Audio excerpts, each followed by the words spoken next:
Tiểu thư, giả bất giả phú hào, có thể ghép bàn được không? Xin lỗi, chỗ này có người rồi.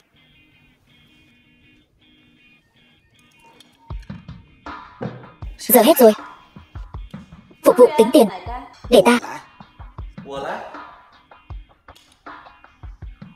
Tiểu thư, đơn của tôi đã trả tiền rồi. Tôi cũng đã mua cả dạp của cô rồi. Trông trừu tượng thế. Nhà anh không có gương sao? Tự mình không biết, soi vào đi chứ. Đủ đôi đó. Tôi thích.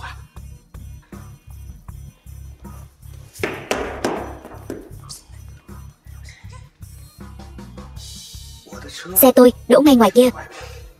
Cô tự đi ra, hay là để tôi sai anh em khuyên cô ra?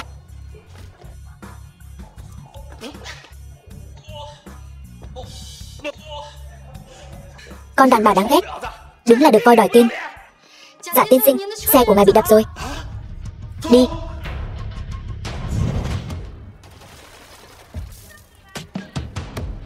Đừng để thằng nhãi danh đó chạy thoát. Thằng shipper thối tha, dám đụng vào xe của giả gia chúng ta. Ai đập xe ta?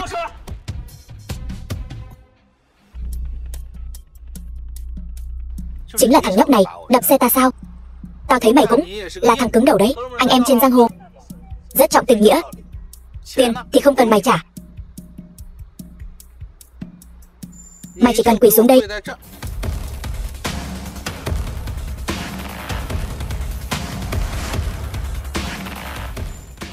Khấu đầu 3 cái. Gọi một tiếng ba là được. Ơi, ba đây này. Gọi to lên. Giở trò với ta sao? Mày chán sống hả? Xử nó cho ta. The film was translated and narrated by M Media.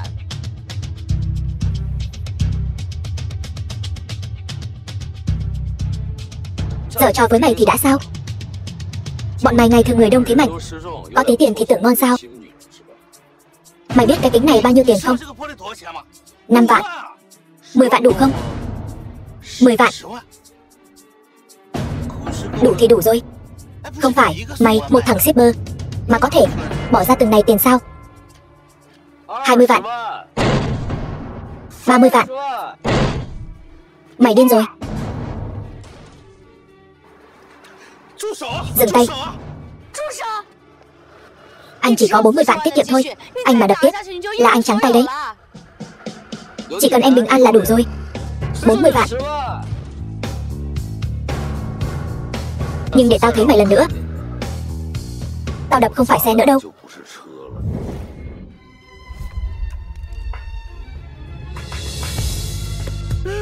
Xe của tôi.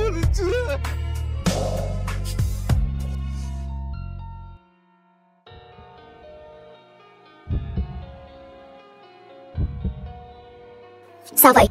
Tôi lại có phóng viên chụp lén sao? Đúng rồi. Nếu bị báo chí phát hiện chúng ta không phải người yêu thật thì phiền lắm.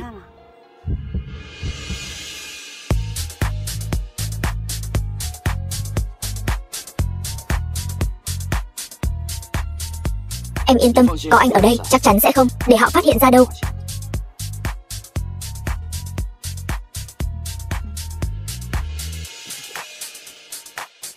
Lần này để anh dẫn em đi ăn ngon nhé.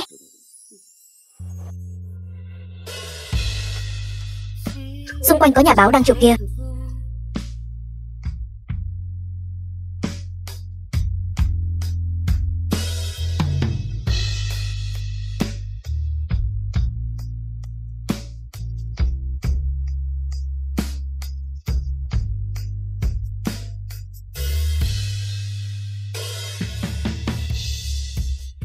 Nguyệt Nguyệt.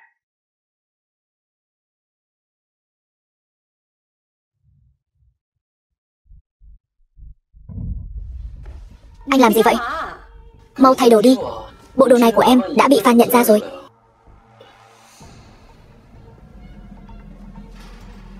Lát nữa chúng ta tập trung ở nhà xe nhé. Em yên tâm, có anh ở đây rồi.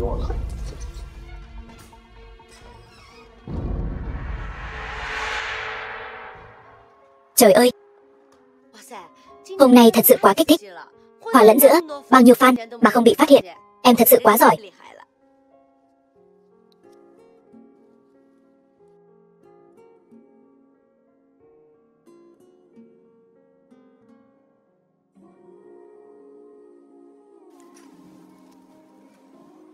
Hôm nay cảm ơn anh đã cùng em trải qua một ngày tuyệt vời như vậy.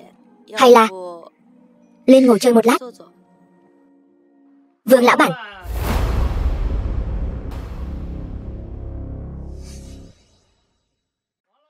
Đã lâu không gặp. Triệu Quang Diệu. 2 ngày nay, cảm ơn anh thay tôi ứng phó với truyền thông. Tôi đã sớm muốn tìm một thời gian đàng hoàng. Cảm ơn anh. Nhưng hôm nay quá muộn rồi. Tôi với Nguyệt Nguyệt đã lâu không gặp. Một lát nữa sợ làm ồn anh. Đi thong thả, không tiễn. Vương tiên sinh, về việc hợp đồng chúng ta nói chuyện. Đi thôi.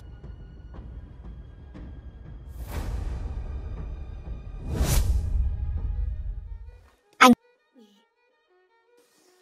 Sao anh lại tới đây? Tôi mà không tới nữa thì em quên tôi mất rồi.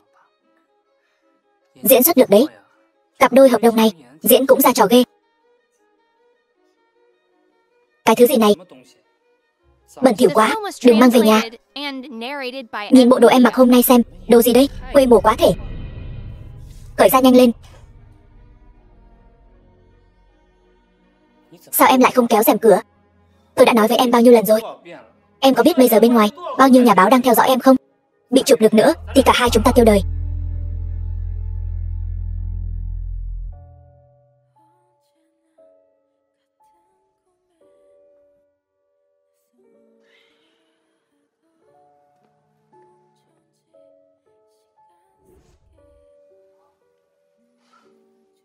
Sao vẫn chưa cởi?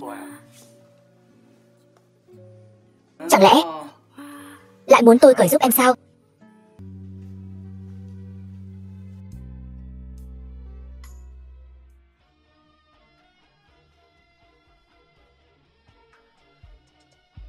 Chúng ta ở bên nhau lâu như vậy rồi. Đây là lần đầu tiên anh khen tôi diễn xuất tốt. Tiếc là đây không phải diễn. Họ Triệu, anh bị đá rồi.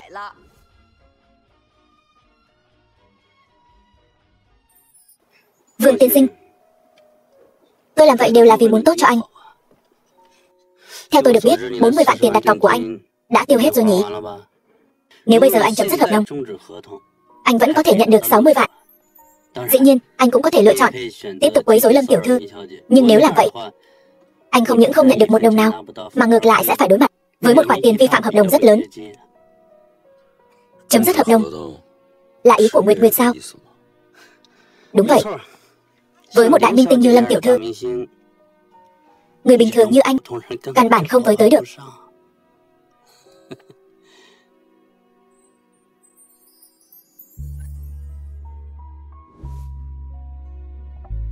Người bình thường như anh căn bản không với tới được.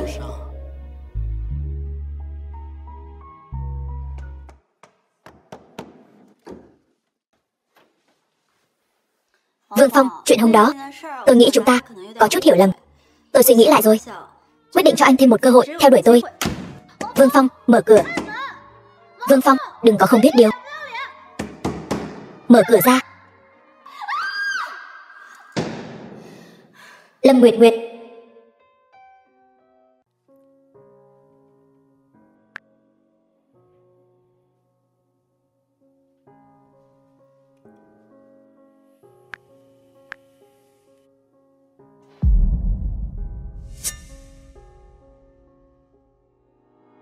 Alo, Nguyệt Nguyệt. Xin chào, số điện thoại quý khách vừa gọi đang bận. Vui lòng gọi lại sau.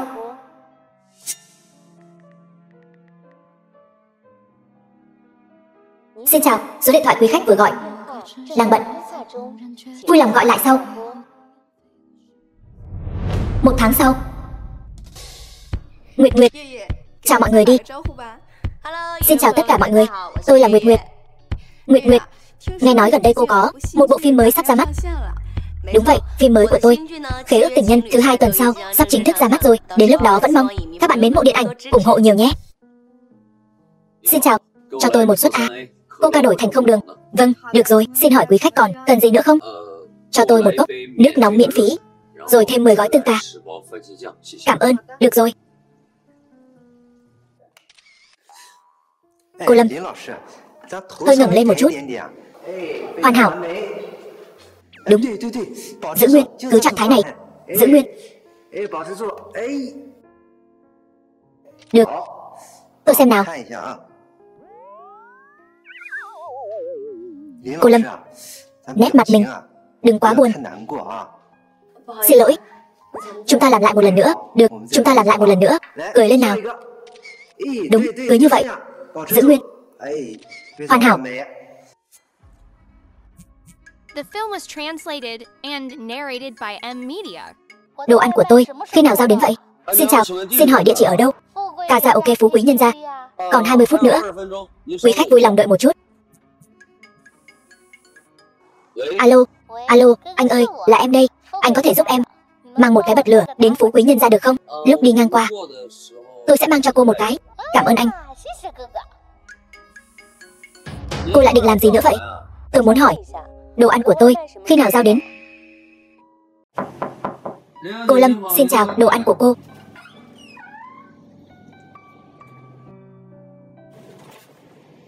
Đồ ăn này không đúng. Cô gọi một suất C, khoai tây nhỏ miễn phí, nâng cấp thành khoai tây lớn, đúng rồi. Nhưng tôi còn gọi thêm 10 gói tương cà nữa. Có thể là quán quên. Tôi đây vừa đủ. Đưa hết cho cô đây. Cảm ơn. Đợi đã.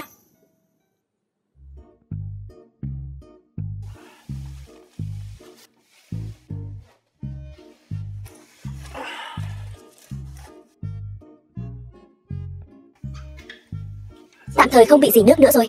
Mấy hôm nữa cô tìm người sửa lại là được. Xin lỗi. Cảm ơn nhé. Áo của anh hay là thay cái khác đi. Không sao, lát nữa ra ngoài gió thổi một cái là khô ngay. Cái mũ của anh cũng không cần. Tôi bị hói. Được. Áo khoác của anh kia.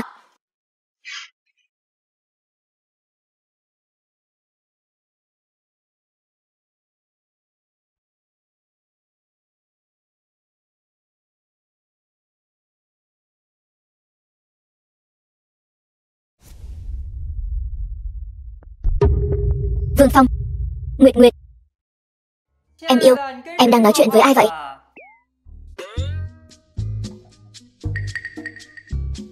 Nguyệt Nguyệt, người đàn ông này là ai vậy? Anh ấy. Xin lỗi, làm phiền rồi.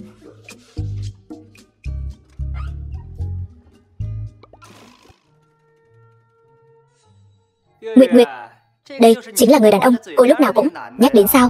Tôi nói cậu này có thể đừng suốt ngày mặc áo choàng tắm đi tới đi lui trong nhà tôi được không?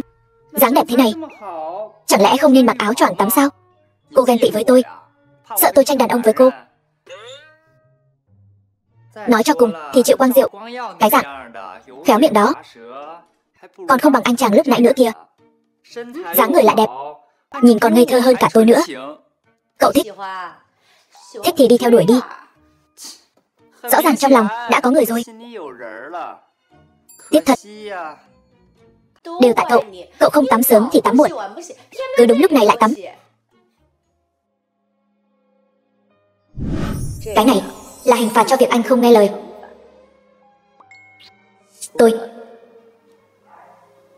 muốn anh hay là lên ngồi chơi một chút. Nguyệt Nguyệt, người đàn ông này là ai vậy?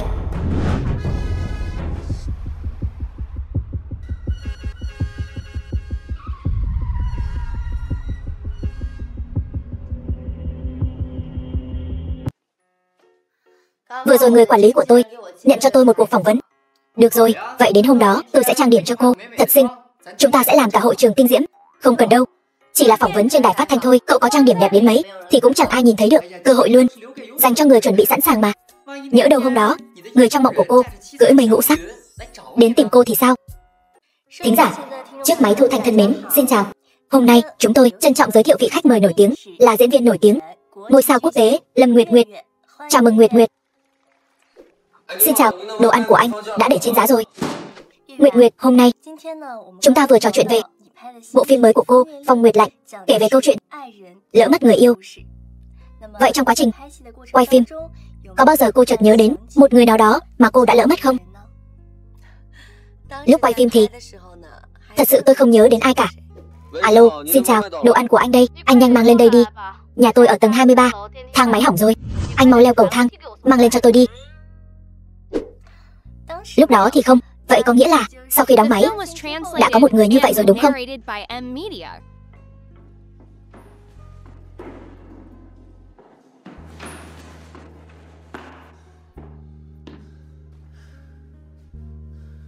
Có thể nói như vậy.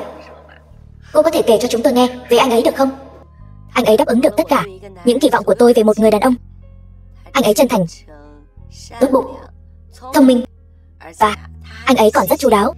Anh ấy là người đầu tiên đón sinh nhật cùng tôi. Chẳng lẽ anh ấy không có khuyết điểm nào sao? Có. Nếu lúc đó hắn can đảm hơn một chút thì tốt rồi. Nguyệt Nguyệt, người sẽ bỏ lỡ không phải là người phù hợp. Người thực sự có duyên rồi sẽ gặp lại nhau thôi. Ở đây này, cũng rất cảm ơn Hảo tỷ muội của tôi, cũng chính là chuyên viên trang điểm Cát Mễ. Những ngày này, may mà có cậu ấy đến bầu bạn với tôi. Chương trình hôm nay cũng đến hồi kết thúc rồi. Theo thông lệ, tổ chương trình của chúng tôi sẽ tặng mỗi vị khách mời một món quà lớn. Hôm nay là mùng 5 tháng 10, là sinh nhật của Nguyệt Nguyệt. Vậy cô có điều ước gì không, Nguyệt Nguyệt? Mong anh ấy trong những ngày tháng sắp tới, mỗi ngày đều sống hạnh phúc, thuận buồm xuôi gió. Điều ước này chung chung quá, có thể cụ thể hơn một chút không? Vậy thì mong chúng ta hôm nay vẫn có thể giữa biển người mênh mông gặp lại nhau. Bây giờ đã là 11 giờ rưỡi tối rồi. Gặp lại nhau hôm nay thì khó quá. Phải có bao nhiêu duyên chứ? Điều ước này của cô, tổ chương trình chúng tôi e rằng cũng bó tay.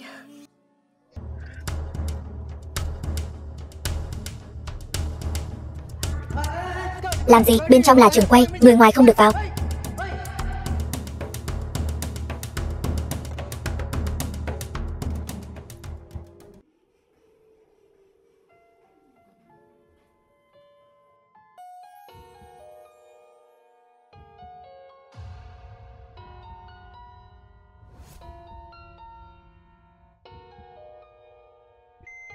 Bây giờ là 0 giờ, ngày mùng 5 tháng 10.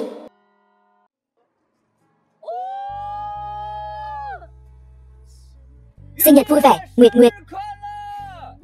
Cảm ơn. Vui chứ? Vui.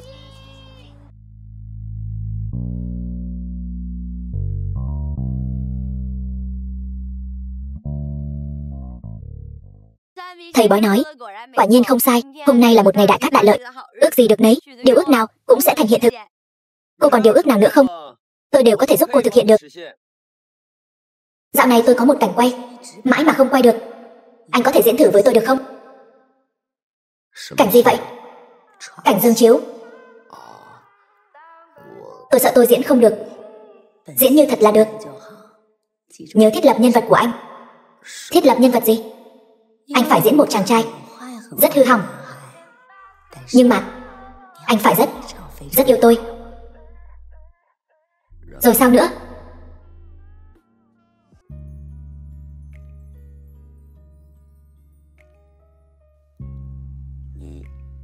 Cô tỉnh rồi. Có thể bỏ tay ra trước được không? Anh, tối qua mệt lắm rồi phải không? Hay là anh nghỉ ngơi một lát đi. Lát nữa sẽ có bất ngờ cho anh.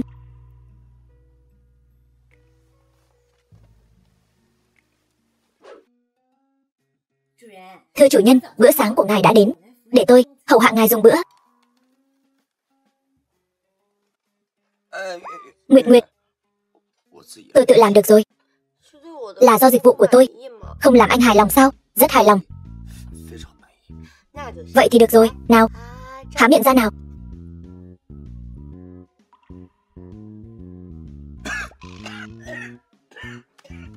Sao vậy? Không sao chứ? Không sao, chỉ là hơi mặn. The film was Không thể nào. translated and narrated by M Media. Tôi vừa mới nướng bánh mì xong. Tôi đi lấy đây. Hỏng bét rồi. Bánh mì cũng cháy khét rồi. Xem ra bữa sáng hôm nay là không ăn được rồi. Đi, đưa cô đi ăn đại tiệc.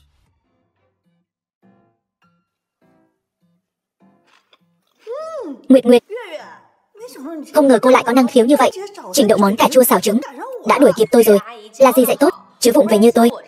Chân tay lóng ngóng thế này, sao mà học nhanh được chứ? Đúng rồi, dì ơi, dì dạy thêm cho con vài món mà Vương Phong thích ăn nữa nhé.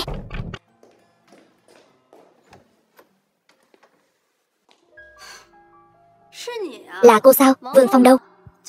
Gọi anh ta ra đây. Tôi có việc tìm anh ta. Anh ấy không có ở đây. Cô có việc gì? Có thể nói với tôi.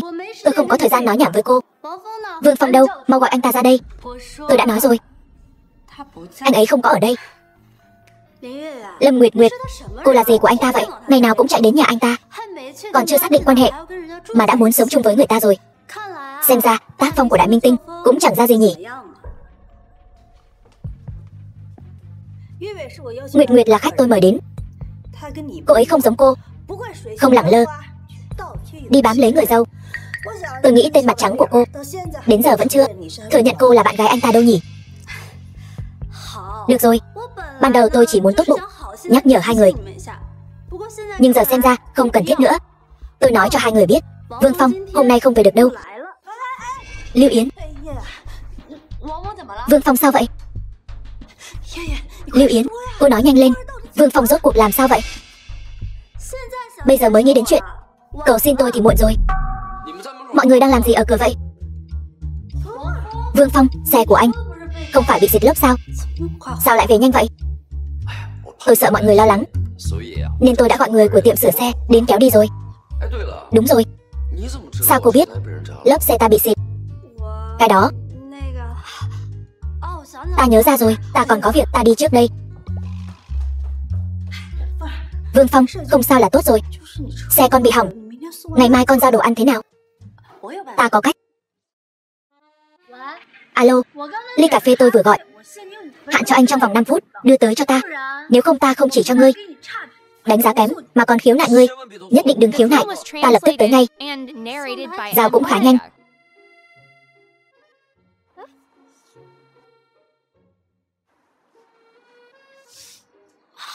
Vẫn chưa tới.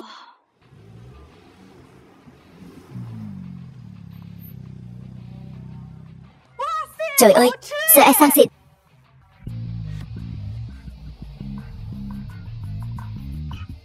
Đây chẳng phải là bạn trai cũ của Lưu Yến sao? Cà phê của cô. Vương Phong, ta muốn nói chuyện với anh. Ta và cô không có gì để nói. Ta thấy có người sắp phải hối hận rồi. Câm miệng cho ta.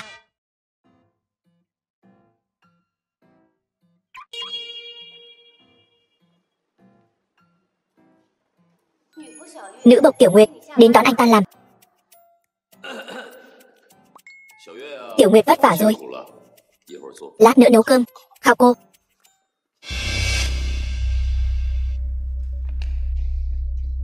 Ngài là Vương Phong sao? Chúng tôi có việc mời ngài qua một chuyến. Tiên sinh, các người có phải nhầm lẫn rồi không? Vương Phong không thể nào làm ra loại chuyện như vậy. Tiểu thư, đừng kích động. Quân Thành tập đoàn chúng tôi làm việc rất coi trọng chứng cứ. Nếu không liên quan tới hắn, chúng tôi tự nhiên sẽ thả hắn ra. Lần đầu tiên chồng tôi bị tố cáo, tôi cũng nói như vậy. Kết quả thì sao? Chính là hắn ta làm. Chồng ngươi là chồng ngươi. Vương Phong không giống những người đàn ông khác. Này, đừng đi chứ. Thằng nhóc, gan cũng không nhỏ, dám chạy đi quấy rối Kiều Nhị tiểu thư của Quân Thành tập đoàn chúng tôi. Ta không hiểu các ngươi đang nói gì. Biết Quân Thành tập đoàn chứ? Tập đoàn tài chính lớn nhất toàn cầu, công ty đầu tư trực thuộc Tô thị gia tộc. Vậy thì có quan hệ gì với ta?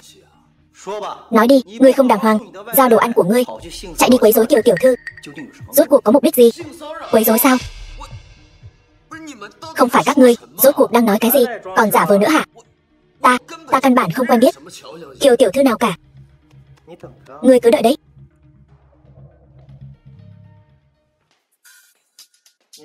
Chồng ngươi đã khai rồi. Sao có thể? Vương Phong không thể nào đi quấy rối người khác. Không nói ngươi, kích động như vậy làm gì? Người nhà của Lưu Lâm ở đây này. Chồng ngươi bịa đặt. Bản thân là nhân tình bí mật của giám đốc tài vụ tập đoàn chúng tôi sẽ bị tập đoàn chúng tôi khởi tố. Người nhà của Vương Phong có. Ngươi còn vanh váo lắm cơ. Đàn ông nhà ngươi quấy rối nhị tiểu thư nhà chúng ta. Nhưng mà hắn ta mồm mép, đến giờ vẫn chưa khai. Nhưng mà chúng ta có đẩy thách sẽ khiến hắn nhận tội. Chuyện chưa từng làm sao mà nhận? Quả nhiên là vợ chồng. Chưa thấy quan tài chưa đổ lệ phải không? Đây chính là bằng chứng.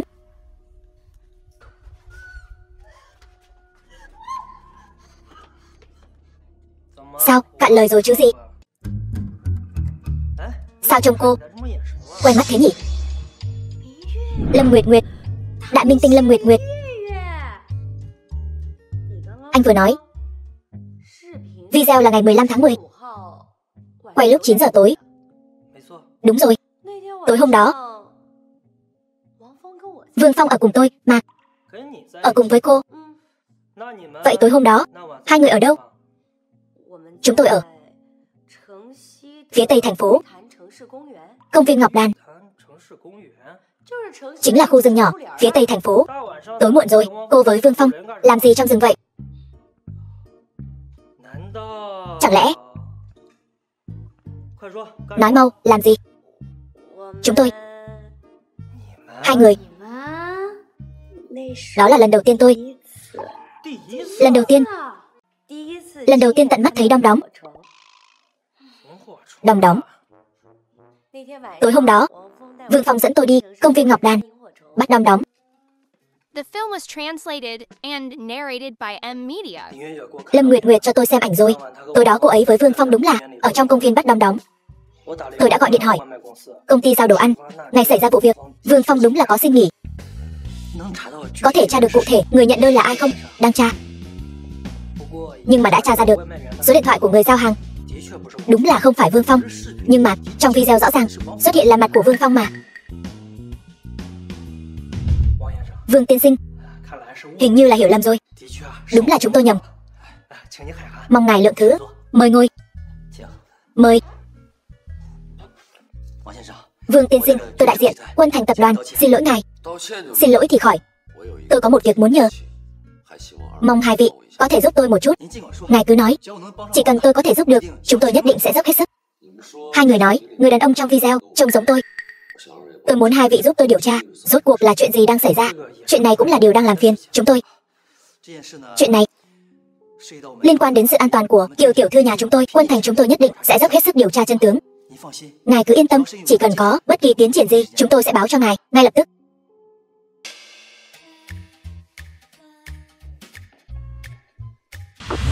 Tần Di Phi, fan tư sinh của Lâm Nguyệt Nguyệt. Nguyệt Nguyệt tỷ, em mang đồ diễn của chị tới rồi đây. Em là nhà tạo mẫu mới sao? Trước đây chị chưa gặp em bao giờ. Nguyệt Nguyệt tỷ không nhớ em sao? Em là fan cuồng của chị đó. Vậy sao? Em còn có cả chữ ký của chị nữa này. Dù chị không nhớ em, nhưng em sẽ không bao giờ quên chị. Lâu rồi không gặp. Tần Di Phi. Gương mặt của cô. Sao? Tôi sang Hàn Quốc phẫu thuật thẩm mỹ theo khuôn mặt của cô đó. Thế nào? Đẹp không? Chuyện trước kia tôi đã bỏ qua rồi. Tại sao cô còn đeo bám tôi mãi thế? Đừng mạnh tay thế. Đau lắm. Nguyệt Nguyệt tỷ, lần này em không phải đang theo dõi chị đâu. Giờ em cũng là diễn viên rồi. Đùa chút thôi mà. Sao chị hung dữ vậy? Đùa. Cô làm fan cuồng của tôi những 3 năm trời. Cạy khóa của ta, ngủ trong bồn tắm của ta, mặc quần áo của ta, còn quăng quần lót vào trong ấm nước của ta. Ngươi nói với ta ngươi đang đùa sao? Nguyệt Nguyệt tỷ, đừng giận dữ như vậy mà. Đã nhiều năm rồi, ta sớm đã nghĩ thông rồi. Ta đã không còn mê luyến người nữa. Ta quyết định trực tiếp biến thành ngươi. Ngươi trực tiếp nghỉ hưu an dưỡng là được rồi. Ngươi chẳng phải sớm đã muốn rút khỏi giới giải trí rồi sao? Cô mơ đi. Đợi lát nữa trận đấu đầu tiên chính là chúng ta đóng đối thủ. Chúng ta còn phải lên sân khấu trình diễn nữa chứ. Nhưng ngươi yên tâm, ta đã tìm người sắp xếp. Vai diễn của chúng ta đâu vào đấy rồi. Xem, ta đây diễn đại tiểu thư xinh đẹp, còn ngươi thì diễn người hầu của ta. Thế nào, có phải rất phù hợp với thân phận của chúng ta? Rất xứng phải không? 30 phút sau.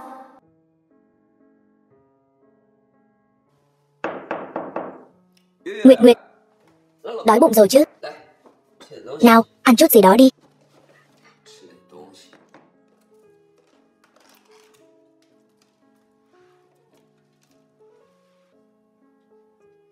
Sao vậy?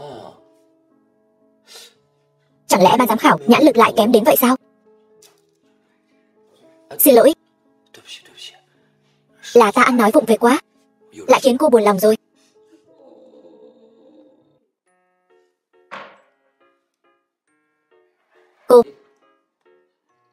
Cô hết buồn nhanh vậy, sao lại không buồn chứ? Ta tại sao phải buồn?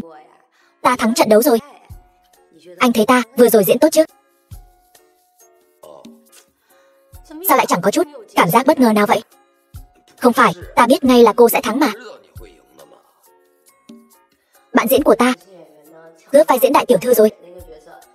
Cô ta tưởng mình diễn vai mỹ nhân là có thể lấn át ta, nhưng cô ta không biết rằng người dung mạo tầm thường mà diễn đại mỹ nhân ngược lại sẽ bị khán giả ghét bỏ. Anh nói xem, cô ta tự lấy đá ghẻ chân mình, có phải rất nực cười không? Quả thật là không được thông minh cho lắm. Tần Di Phi, ngươi thấy ta nói có đúng không? Ta khuyên ngươi học làm người trước học nghệ, bớt làm mấy trò tà môn ngoại đạo này đi. Cảm ơn Nguyệt tỷ, thật là được dạy bảo. Nhưng mà Lâm Nguyệt Nguyệt, bao nhiêu năm rồi, sao ngươi vẫn chẳng có chút tiến bộ nào cả? Để ngươi thắng trận đầu tiên chỉ là một phần trong kế hoạch của ta mà thôi. Tiếp theo chúng ta cứ chờ xem.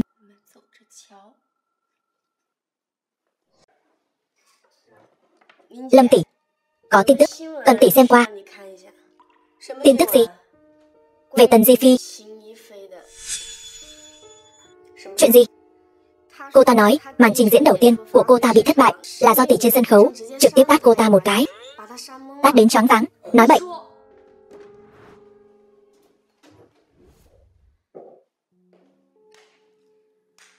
Tần tiểu thư, màn kịch trên sân khấu này diễn chẳng ra gì cả. Vở diễn dưới sân khấu diễn cũng ra trò đấy chứ. Lúc đó không phải cô đang ở giữa sân khấu muốn tôi thật sự tát cô sao? Tôi đã 3 lần từ chối, là cô quỳ xuống cầu xin tôi mới đồng ý. Vậy thì sao? Có người khác làm chứng cho cô không? Cô và trợ lý của cô chẳng phải đều thấy cả rồi sao? Vậy thì sao? Trợ lý của tôi sẽ làm chứng cho cô sao? Nguyệt tỷ, lần sau gặp chuyện này cẩn thận một chút.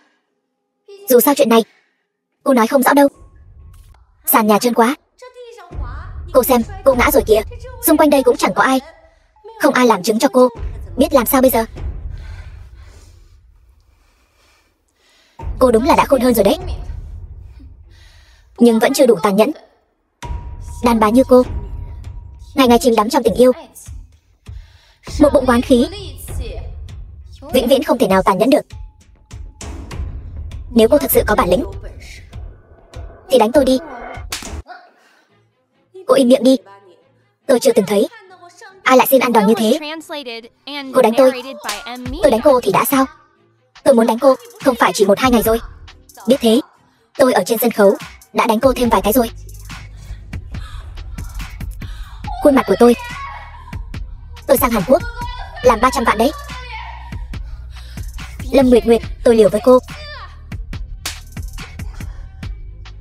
Tần Di Phi, cô điên rồi. Lâm Nguyệt Nguyệt, mau dừng tay lại cho tôi. Lâm Nguyệt Nguyệt, đánh người trên sân khấu thì thôi đi, bây giờ cô lại còn chạy đến phòng trang điểm của người khác để xả giận. Cô có phải quá kiêu ngạo rồi không? Đạo diễn, đừng nói to như vậy, tôi sợ. Không sao, có tôi ở đây Sau này sẽ không ai dám bắt nạt cô nữa. Lâm Nguyệt Nguyệt, cô đừng có ỷ vào mình là bậc tiền bối trong giới giải trí mà bắt nạt người mới. Nếu không phải trợ lý của Di Phi kịp thời cầu cứu tổ chương trình, cô có phải đánh mất mạng người ta rồi không? Đạo diễn, cứu người nào lại, dẫn theo cả đống phóng viên thế này. Rõ ràng là một cái bẫy, đang chờ ngài sập đấy. Cô đánh người còn lý lẽ sao? Cô xem, cô đánh Di Phi ra nông nỗi này rồi. Minh tinh nổi tiếng Lâm Nguyệt Nguyệt, ta diễn viên mới trong phòng trang điểm. Diễn viên mới Tần Di Phi rơi lệ tại hiện trường. Đạo diễn Lưu Minh Nhân nghiêm khắc ngăn chặn hành vi bắt nạt của Lâm Nguyệt Nguyệt. Cô làm tôi quá thất vọng. Cho dù là một cái bẫy, chẳng phải cô cũng tự nhảy vào đó sao? Cô chẳng lẽ không đánh người sao? Đợi đã.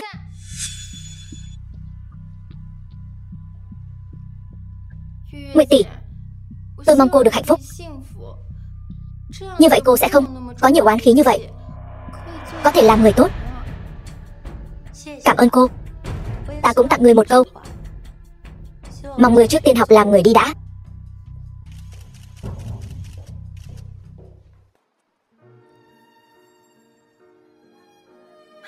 Alo, Nguyệt Nguyệt, ta bây giờ liền chạy qua đó, có ta ở đây không cần sợ.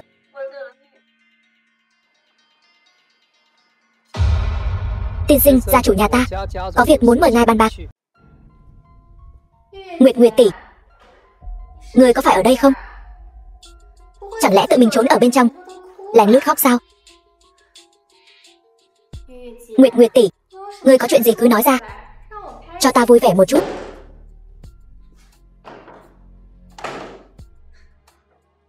Tìm được ngươi rồi, Nguyệt Nguyệt tỷ. Nguyệt Nguyệt tỷ, nếu tỷ không thích vai diễn này, lần sau ta tìm người đổi cho tỷ một cái khác nha. Nếu ngươi còn dám gọi ta là Nguyệt Nguyệt tỷ, ta liền xé rách miệng ngươi ra. Lâm Nguyệt Nguyệt, cho ngươi lắm mồm, ngươi đừng đánh nữa. Cái bô của ngươi đã đổ lên đầu ta rồi, ta cứ đánh ngươi một trận ra trò rồi nói sau. Nói xem, ngươi còn dám giở trò mèo nữa không? Ta không dám nữa. Thề cho ta xem, nếu không ta sẽ đâm cái mũi giả của ngươi vào trong óc ngươi đấy.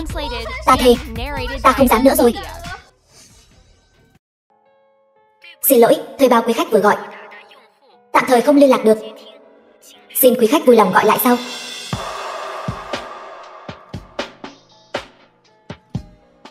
Nguyệt Nguyệt tỷ, Lâm tiểu thư, sao cô vẫn chưa về? Tôi đang đợi bạn trai tôi đến đón tôi, muộn thế này rồi mà vẫn chưa đến. Liên quan gì đến cô? Nếu cô không có việc gì thì mau đi đi, thì đừng ở đây gây phiền phức cho người khác. Tôi cũng đang đợi bạn trai tôi đấy. Lâu rồi không gặp, Lâm tiểu thư. Triệu Quang Diệu, tôi đã nói rất rõ ràng rồi, tôi sẽ không ký hợp đồng với công ty của anh. Tôi e là cô hiểu lầm rồi. Tôi đến đón nghệ sĩ của công ty chúng tôi, Tần Di Phi. Cô ấy cũng giống như cô, đều là những diễn viên rất có thiên phú.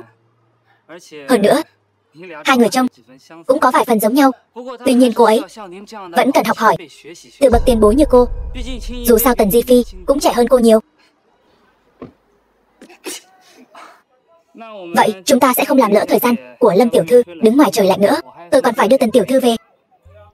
Xét cho cùng có những người thà ngồi khóc ở ghế sau xe giao đồ ăn, cũng không muốn cười trong xe mạch. Cô thấy có kỳ lạ không? Xin lỗi, thuê bao quý khách vừa gọi. Vương Phong, anh đã hứa sẽ đến mà. Chẳng lẽ anh cũng lừa tôi sao? Diễn viên xuất sắc Trung Quốc mùa 1, lễ trao giải cuộc thi diễn xuất sẽ khai mạc sau nửa tiếng nữa. Quý vị khách mời hãy chuẩn bị sẵn sàng. Lâm lão sư, lát nữa lên sân khấu, cần ngài mặc bộ trang phục biểu diễn lần trước tôi đã mang đến cho ngài rồi. Được rồi, cảm ơn. Vừa rồi chúng ta đã công bố Á quân của cuộc thi diễn xuất lần này. Tiếp theo sẽ long trọng giới thiệu quán quân mùa đầu tiên của cuộc thi diễn xuất lần này. Đó chính là nữ diễn viên nổi tiếng Lâm Nguyệt Nguyệt. Xin mời quý vị cho một tràng pháo tay để chào đón Lâm Nguyệt Nguyệt tiểu thư. Sao cô ta lại ăn mặc như vậy mà lên sân khấu được nhỉ? Chắc chắn là muốn gây chú ý, muốn câu view rồi. Thật là không có điểm dừng. Chúng ta hãy cùng chúc mừng một lần nữa. Lâm Nguyệt Nguyệt tiểu thư giành được giải thưởng cao quý. Lâm Nguyệt Nguyệt tiểu thư trong phần biểu diễn đã dùng diễn xuất tinh tế của mình để dẫn đầu và giành được ngôi vị quán quân, thật sự là xứng đáng với danh hiệu. Xin chúc mừng. Tôi muốn tố cáo lý do Lâm Nguyệt Nguyệt có thể giành quán quân là vì thứ 6 tuần trước, tại một khách sạn cao cấp, cô ta đã giao dịch quyền sắc với nhà sản xuất chương trình. Cô đang nói bậy bạ gì vậy? Cô có bằng chứng không? Tôi đương nhiên có bằng chứng. Bằng chứng này là giả mạo. Tôi chưa bao giờ gặp riêng nhà sản xuất. Hơn nữa hôm đó tôi luôn ở cùng bạn trai tôi. Cô nói cô có bạn trai. Anh ta đâu? Cô dẫn anh ta ra cho mọi người xem đi. Chứng minh đi. Anh ta đâu?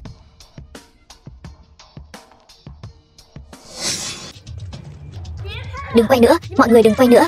Quay nữa tôi sẽ báo xâm phạm quyền riêng tư. Lâm tỷ, tỷ thay đồ trước đi. Lát nữa chúng ta đi cửa sau.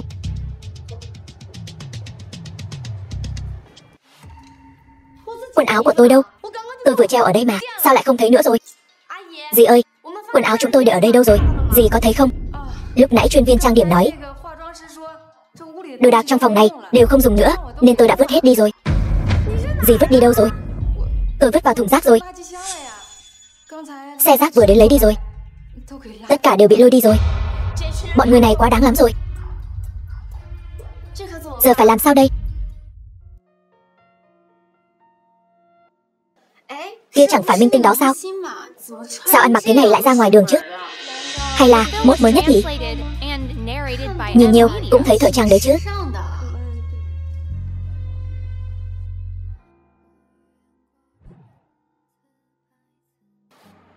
Tôi thích Nguyệt Nguyệt. Cô ấy mới là người tôi nên trân trọng. Sinh nhật vui vẻ. Chỉ cần em bình an là đủ rồi. Hy vọng hôm nay chúng ta vẫn có thể trong biển người mênh mông gặp lại nhau. Vương Phong, anh rốt cuộc đi đâu rồi? Anh có phải gặp chuyện gì không? Nếu khi em cần anh mà anh lại không ở bên cạnh em, thì cả đời này em cũng không thể tha thứ cho mình. Biển người mênh mông này, chúng ta còn có thể gặp lại nhau không?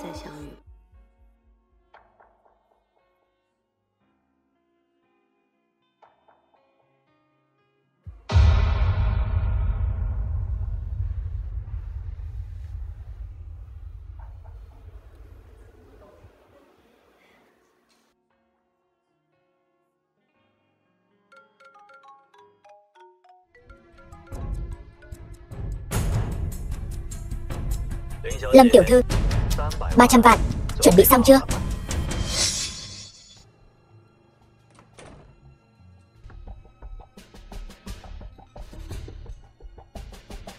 Tiểu Lục, ai cho phép anh vào nhà tôi? Tôi tất nhiên là mở cửa đi vào rồi. Mở cửa đi vào? Anh lấy đâu ra chìa khóa? Cô có biết điểm yếu lớn nhất của cô là gì không? Chính là quá tin tưởng người khác. Tôi tranh thủ lúc rảnh đã trộm một chiếc chìa khóa của cô, rồi lén lút đánh thêm một chiếc. Đừng đứng đó. Lại đây, ngồi đi nhanh, mời. Nói đi, có chuyện gì? Tiền. Chuẩn bị thế nào rồi? Tiền gì? Tất nhiên là tiền bịt miệng rồi. Cô không muốn những chuyện của cô bị đăng lên mạng chứ? Tôi có làm chuyện gì mờ ám đâu. Tin nóng hổi đây. Bạn trai mới của đại minh tinh Lâm Nguyệt Nguyệt lại là một phú hào bí ẩn. Này, cô nói xem mấy cái tài khoản truyền thông kia sẽ nghĩ thế nào? Thằng nhãi nhà họ Vương đó từ nhỏ đã là thứ không cha không mẹ.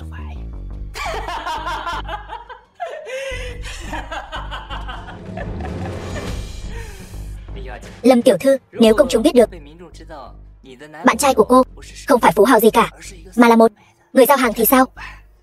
Vậy thì sao? Vậy thì danh tiếng của cô tiêu tan hết rồi. Cô nghĩ fan của cô sẽ nghĩ sao trong mắt họ? Lâm Nguyệt Nguyệt cao quý lạnh lùng lại là bạn gái của một anh chàng giao hàng.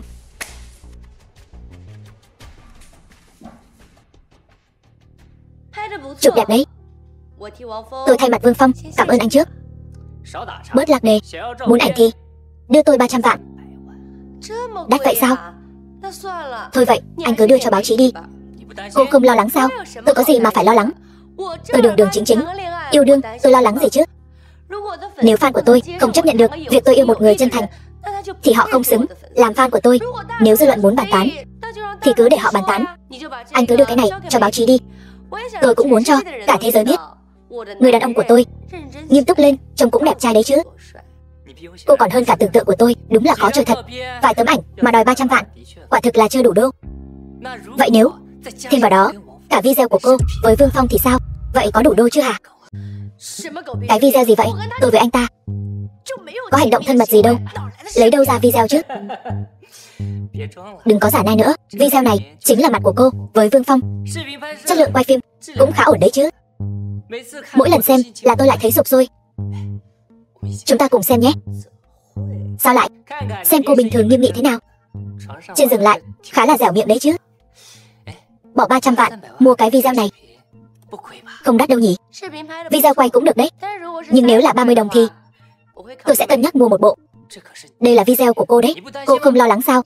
Người trong đó căn bản không phải là tôi. Người ta có nốt ruồi sau lưng, tôi thì không có. Đúng rồi, mấy người dùng AI ghép lại sao?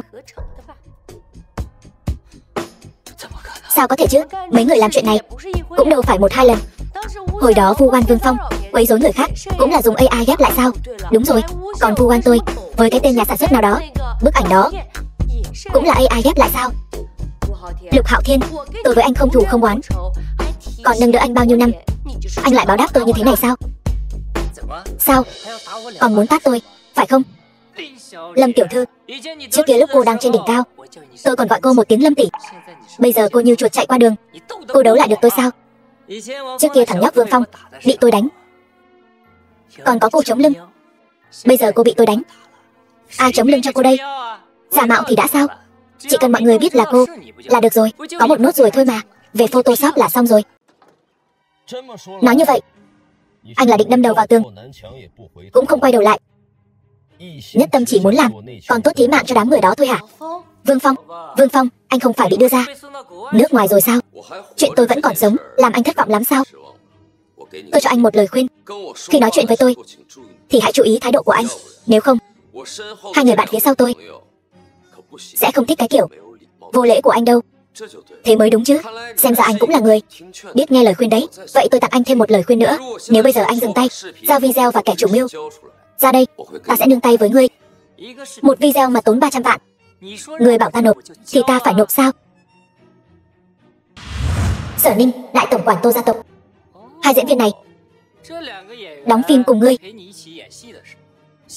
tưởng lừa được ta ngu ngốc đến vậy sao? Đồ ngu, ai cho phép ngươi nói chuyện với chủ nhà ta như thế hả? Sở Ninh không thể nhịn được nữa. Đây là do ngài dạy tôi. Một đoạn video bị đặt, ngươi cũng muốn đổi lấy 300 vạn sao? Video này có đủ đổi lấy mạng ngươi không? Trời ơi, cứu với! Sao có thể? Sao các ngươi lại có cái này? Giúp kẻ ác chuốc họa vào thân. Lục Hạo Thiên, ta không phải chưa từng nhắc nhở ngươi. Ta bảo ngươi sớm nói ra. Kẻ chủ mưu mà ngươi không chịu, vậy tội sỉ nhục nhị tiểu thư Kiều gia này, ngươi tự làm thì một mình gánh chịu đi, giao cho Kiều gia xử lý. Vương ca, Lâm tỷ, tha cho tôi đi. Đừng giao tôi cho Kiều gia. Giao cho Kiều gia thì tôi trầu trời mất. Kiều gia sẽ không lấy mạng ngươi đâu. Kiều gia chỉ khiến ngươi sống không toàn thay thôi. Lâm tỷ, coi như nể tình tôi với cô bao nhiêu năm nay, không có công cũng có khổ. Cô nương tay đi, tôi cái gì cũng làm. Tôi khai chính là Triệu Quang Diệu sai khiến tôi làm. Nghe được cái tên này từ miệng ngươi, thật sự khiến ta thấy càng ghê tởm hơn.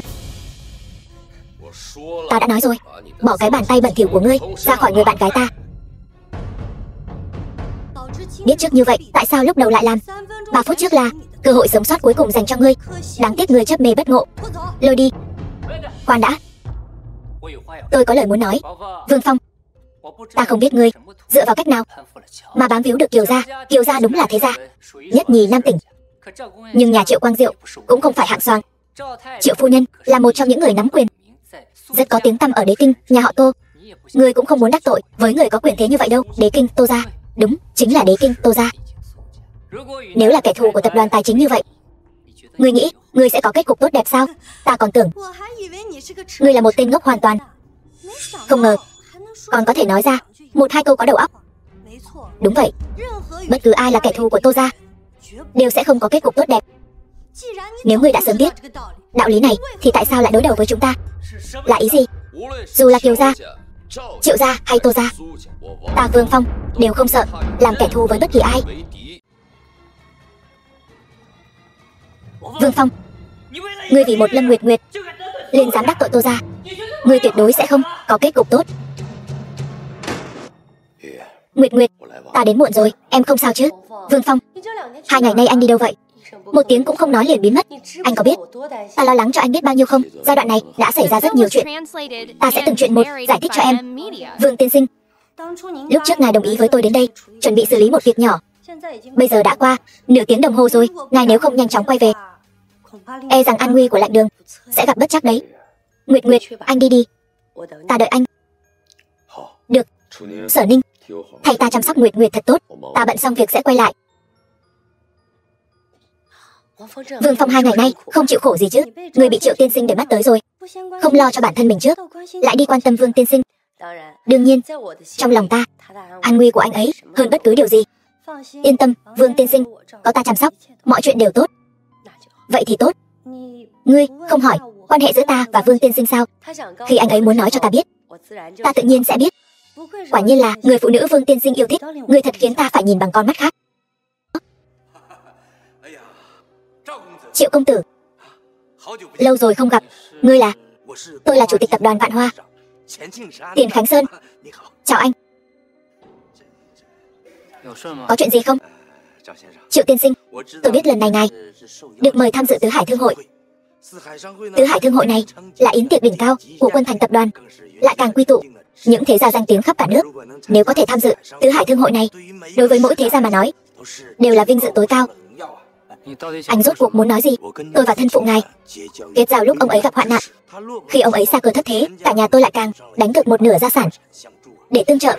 Mới đó mà đã mấy chục năm trôi qua, ngài đã trở thành thượng khách của Quân Thành tập đoàn. Nếu ngài có thể tiến cử chúng tôi tham dự Tứ Hải Thương hội, cả nhà chúng tôi trên dưới sẽ vô cùng cảm kích. Chỉ với cái công ty nhỏ bé của các anh cũng xứng sao? Triệu tiên sinh, Vạn Hoa tập đoàn chúng tôi lăn lộn nhiều năm ở Thanh Hải, đã trở thành một trong những doanh nghiệp lớn nhất nhì. So với nhóm doanh nghiệp hàng đầu Nam tỉnh cũng chỉ còn thiếu một bước nữa thôi. Anh cũng biết đấy, công ty của các anh vẫn chưa phải là doanh nghiệp hàng đầu Nam tỉnh. Tứ Hải Thương hội này chỉ dành cho những thế gia đỉnh cao. Chỉ với cái công ty nhỏ bé của các anh cũng xứng sao? Một tên ba hoa trích chòe, mồm mép tép diêu như anh cũng có thể tham dự Tứ Hải Thương hội. Vạn Hoa tập đoàn có gì không xứng? Tiền tiên sinh, Tứ Hải Thương hội rất hoan nghênh những doanh nghiệp có tinh thần cầu tiến như Vạn Hoa tập đoàn. Tôi đã lo liệu xong thủ tục tham dự cho ngài rồi, ngài cứ việc vào dự. Vị tiên sinh này, tôi thấy ngài tuổi còn trẻ mà khí chất bất phàm, chắc hẳn là một nhân vật phi phàm. Tuy tôi không biết ngài có quan hệ gì với Quân Thành tập đoàn, nhưng ngài đã ra tay giúp đỡ. Ân tình này của ngài, Vạn Hoa tập đoàn chúng tôi khắc cốt ghi tâm. Chỉ là việc nhỏ thôi, không đáng nhắc đến. Vạn Hoa tập đoàn chỉ trong 5 năm ngắn ngủi dưới sự dẫn dắt của ngài đã có thể từ một xưởng nhỏ trở thành một tập đoàn niêm yết, thật không dễ dàng. Tôi rất lạc quan về triển vọng của Vạn Hoa. Mời ngài đi lối này. Đa tạ.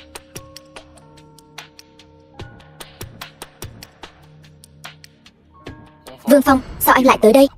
Tứ Hải Thương hội là do tôi tổ chức. Tôi không đến thì làm sao các người tổ chức được? Ai mà chẳng biết Tứ Hải Thương hội này là do Quân Thành tập đoàn tổ chức.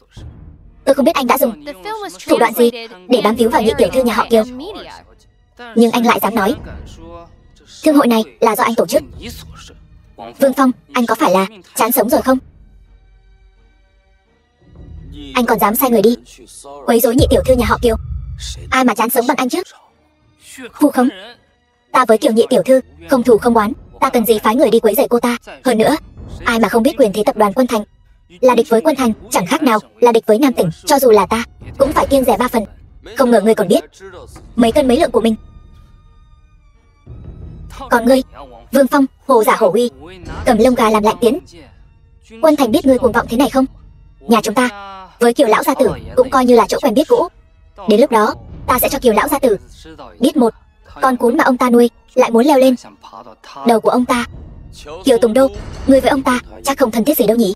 Người vậy mà dám trực tiếp gọi đại danh của Kiều lão gia tử. Ta đã nói rồi, Tứ Hải Thương hội là vì ta mà lập nên. Ta có thể đến là vinh hạnh của Kiều Tùng Đô. Được thôi, Vương Phong, hy vọng lát nữa ở thương hội, khi gặp Kiều lão gia tử, ngươi vẫn có thể cuồng vọng thế này. Vẫn còn nhớ những lời ngươi vừa nói. Không nhớ cũng không sao, ta có thể tường tận kể lại giúp ngươi, chuyển lời cho Kiều lão gia tử. Được thôi, chỉ là e là ngươi không có tư cách gặp mặt Kiều Tùng Đô. Tư cách? Ta không có tư cách. Ngươi đang nói gì vậy? Ngươi chỉ là tên giao hàng thối tha.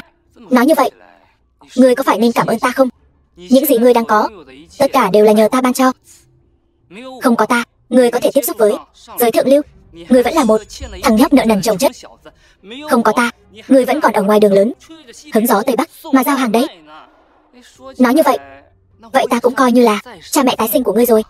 Nếu ta bảo ngươi quỳ xuống, khấu đầu 2 cái, gọi một tiếng ba ba, cảm ơn cũng không quá đáng đâu nhỉ. Con trai, nếu ngươi không muốn để ta kể lại bộ dạng thảm hại của ngươi cho Kiều nhị tiểu thư biết, thì mau quỳ xuống cho ta, bồi lễ tạ lỗi. Tạ lỗi? Ngươi đùa ta sao? Tạ lỗi? Thả lão tử ra, nếu không. Tạ lỗi? Quá tam ba bận. Xin lỗi.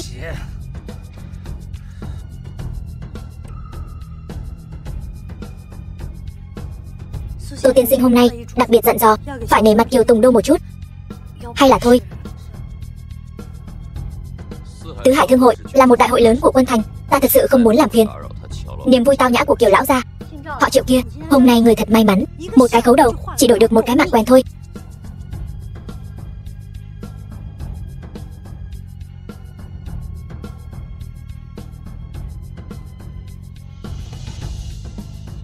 Nhục nhã hôm nay, ta thế nào cũng phải báo. Nguyệt Nguyệt, sao cô lại tới đây? Chẳng phải anh mời tôi tới sao? Lâm tiểu thư thật là trung tình, nhưng hiện tại thân giá của Vương tiên sinh đã khác xưa rồi. Bên cạnh khó tránh khỏi sẽ có những bóng hồng vây quanh. Không biết Lâm tiểu thư còn quen không?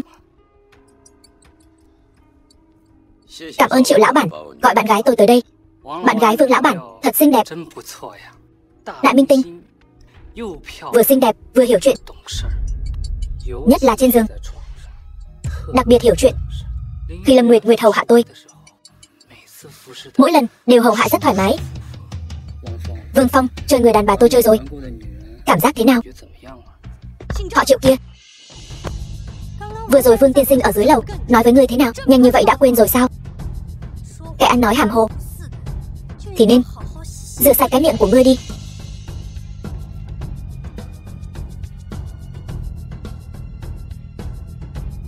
Nhóc con, tôi đảm bảo đây là lần cuối cùng tha thứ cho ngươi.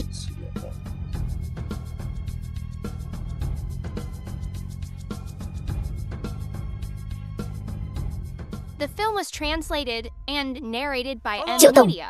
lâu rồi không gặp. Giang tổng, Triệu tổng, kiểu tóc mới của anh thật là khác biệt. Công ty điện ảnh của Triệu tổng gần đây ra mắt mấy siêu phẩm lớn, có cơ hội chúng ta hợp tác nhé. Trần tổng, vị này là... vị này chư vị không biết tinh chất Hải Lam Bảo và kem dưỡng ẩm Đại Bảo Bảo sao? Đương nhiên là từng nghe qua rồi. Đó là 2 dòng sản phẩm siêu xa xỉ quốc tế thuộc tập đoàn Bồi Phong. Vị Vương tổng này chính là người phụ trách kinh doanh quốc tế của tập đoàn Bồi Phong. Kinh doanh quốc tế cụ thể là chỉ... Xin lỗi, cái này e rằng không tiện nói với mọi người. Có gì không tiện nói? Chẳng lẽ Vương lão bản sợ chúng tôi cướp mất việc làm ăn của anh sao?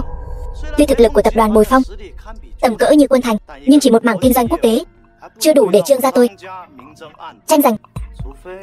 Trừ phi cái gì? Trừ phi anh là lão tổng của Bồi Phong. Giang lão bản đừng nói đùa nữa. Nam tỉnh này danh gia vọng tộc nào mà Trương Khánh chết tôi chưa từng gặp qua. Hậu bối vô danh tiểu tốt nhà họ Vương này sao có thể là lão tổng của Bồi Phong được? Trương tổng nói đúng, nếu anh không phải lão tổng Bồi Phong, vậy thì là cái gì? Cái kinh doanh quốc tế mà anh vừa nói e rằng là mua hộ chứ gì. Thằng nhóc bị tôi nói trúng rồi chứ gì. Làm mua hộ cũng có thể coi là kinh doanh quốc tế sao? Tứ Hải Thương hội này đều là hào kiệt Nam tỉnh tới đây Một kẻ làm mua hộ như anh thì lấy đâu ra tư cách ngồi vào đây? Vị Vương lão bản này nói mình làm kinh doanh quốc tế. Nếu nói làm mua bán hộ cũng được tính là kinh doanh quốc tế, chẳng phải là khiến người ta cười cho rụng răng sao? Giang lão bản, đúng là để anh nói trúng rồi. Cậu thẳng thắn thật đấy, lại dám trước mặt mọi người thừa nhận làm ăn hợp pháp. Tôi có gì không thể nói. Làm mua bán hộ kiếm được mấy đồng, còn không bằng nhà họ Giang tôi bố thí cho ăn mày. Cái thằng họ Vương này không biết đạp phải thứ bậy bạ gì mà lọt được vào tứ hải thương hội này. Chắc là dựa vào việc mua bán hộ cho Kiều Nhị tiểu thư chứ gì. Triệu Quang Diệu, những lời tôi vừa nói chắc là anh quên hết rồi. Không dám. Lời Vương tổng nói tôi nào dám quên. Cái tứ hải thương hội đường đường chính chính này đều là lập ra vì Vương tổng đấy. Vương tổng, đây là do chính miệng anh nói với tôi mà. Tứ hải thương hội là để nghênh đón thiên kim của Kiều tiên sinh, Kiều gia nhị tiểu thư mà thành lập. Ai mà chẳng biết, ai mà chẳng hay. Vị hậu sinh này, lời anh nói đúng là rất ngông cuồng. Anh có biết ngay cả đế kinh Tô gia cũng phải nể mặt Kiều gia 3 phần không? Quân thành tập đoàn này với tứ hải thương hội này há lại là thứ mà anh có thể đắc tội được sao? Còn anh vừa rồi là ý gì? Chẳng lẽ anh thật sự làm mua bán hộ? Anh, một kẻ làm mua bán hộ, lại còn muốn xông vào tứ hải thương hội này? Bảo vệ, tôi muốn kiểm tra thân phận của người này. Vương Phong là khách, đi cùng tôi. Lâm tiểu thư, nửa tháng trước, tuy cô là diễn viên, nhưng dù sao cũng từng là ảnh hậu. Bây giờ cô thân bại danh liệt rồi. Đồ hạ lưu, đừng có chạy ra làm trò cười cho thiên hạ nữa. Tứ hải thương hội không phải lúc nào cũng là nơi mà lũ mèo mà gà đồng có thể vào được. Họ Lâm kia, mau dẫn thằng họ Vương cút đi. Đồ mua bán hộ, đừng giả vờ như không nghe thấy. Biết điều thì tự cút đi, nếu không bảo vệ sẽ lôi ra ngoài. Mọi người đều mất mặt. 1 phút. Nếu các người xin lỗi, tôi có thể cân nhắc cho các người một con đường sống. Cái gì? Anh bảo chúng tôi xin lỗi? Tôi không nghe nhầm chứ? Chúng tôi có lòng tốt, bảo anh tự cút đi. Anh lại còn ảo tưởng bắt chúng tôi xin lỗi anh. Xin hỏi tôi dựa vào cái gì mà phải xin lỗi anh? Chẳng lẽ dựa vào việc tứ hải thương hội này là được lập ra vì anh sao? Tôi thấy anh say rồi. Uống 2 ngụm nước tiểu ngựa mà dám ở đây làm càn. Ở đây ai là không phải danh gia vọng tộc? Há gì ngươi tùy ý phóng túng? Bảo an, gọi Ngô tổng quản của các ngươi đến. 2 cái tên điên ông điên bà này, ta thấy cũng coi bộ cũng xứng đôi đấy. Thừa dịp bây giờ còn thời gian, mau cút xéo đi. May ra còn làm được vài đơn hàng xách tay. Tối nay về nhà ăn cơm, gọi dễ đậu phộng nhắm rượu. Cũng không đến nỗi say xỉn đến mức này. Cứ thế để chúng quay về thì quá hời cho chúng rồi. Loại người không biết trời cao đất dày này sớm muộn cũng trở thành tai họa của Nam tỉnh. Giang tiên sinh nói đúng, không biết trên dưới mà làm bậy. 2 kẻ này căn bản không xứng sống lai lắt ở Nam tỉnh. Khi nào tôi nói tôi làm hàng xách tay, ngươi chẳng phải thừa nhận ta nói đúng sao? Nếu ngươi không làm hàng xách tay, chẳng lẽ ngươi thật sự là tổng giám đốc Bồi Phong? Khoan đã, Giang lão bản, biết đâu vị Vương tiên sinh này thật sự có khả năng là ông chủ đứng sau tập đoàn Bồi Phong. Nếu tôi thật sự phải thì sao? Nếu ngươi thật sự phải, tôi dập đầu 3 cái cho ngươi. 3 cái không cần, 1 cái là đủ. Nhiều quá ta cũng sợ giảm thọ. Ngươi còn nửa phút, đủ cho các ngươi dập đầu xin lỗi. Thời gian cũng đủ cho ngươi chạy trốn. Lát nữa Ngô tổng quản đến, e là ngươi muốn chạy cũng chạy không thoát. Mọi người làm sao vậy? Ngô tổng quản, thương hội tứ hải là thương hội đệ nhất Nam tỉnh, vậy mà loại chuột nhắt vô danh này cũng xứng vào đây. Mỗi vị khách của thương hội tứ hải đều là do tôi đích thân gửi thư mời. Sao ta không nhớ nhân vật như ngươi vào bằng cách nào? Tôi vào từ cổng chính. Có lẽ là thuộc hạ của tôi canh gác không nghiêm để ngươi vào được. Ngươi trẻ, mau rời khỏi khách sạn của chúng tôi. Tôi nói đùa với ngươi thôi. Tôi không phải vào từ cổng chính, cũng không nhận được thư mời của ngươi. Tôi là do Kiều Tùng Đô đích thân mời, và vào từ lối đi dành cho khách quý. Ngươi, sao ngươi dám trực tiếp gọi đại danh của Kiều tiên sinh chúng tôi? Hết 1 phút rồi. Tiểu Ngô, đuổi 2 kẻ lại nhảy kia đi.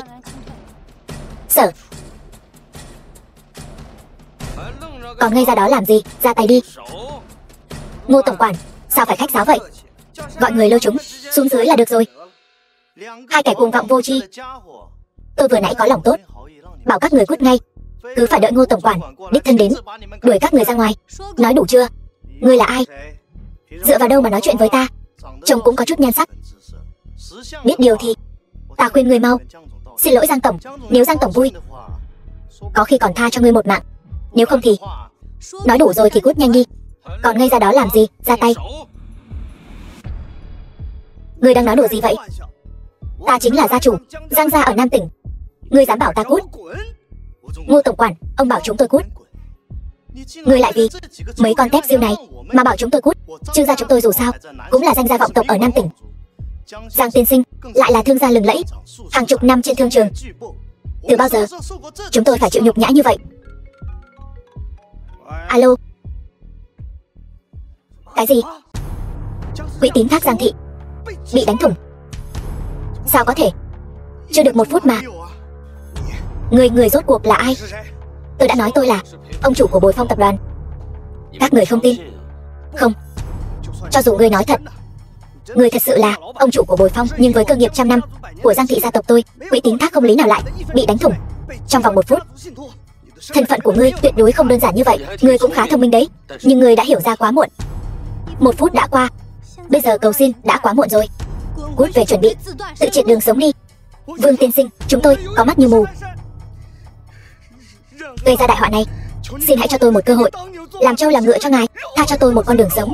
Kẻ tầm thường như tôi mất cũng không đáng tiếc, nhưng Giang tiên sinh là bậc trưởng bối của biết bao danh gia. Hôm nay trước mặt các danh gia vọng tộc Nam tỉnh, xin ngài hãy tha cho chúng tôi một con đường sống. Được, hôm nay tâm trạng ta tốt, ta sẽ cho các ngươi một con đường sống. Cảm ơn Vương tiên sinh. Không cần cảm ơn ta, ta nói là cho các ngươi một con đường sống. Lát nữa ta nói cút.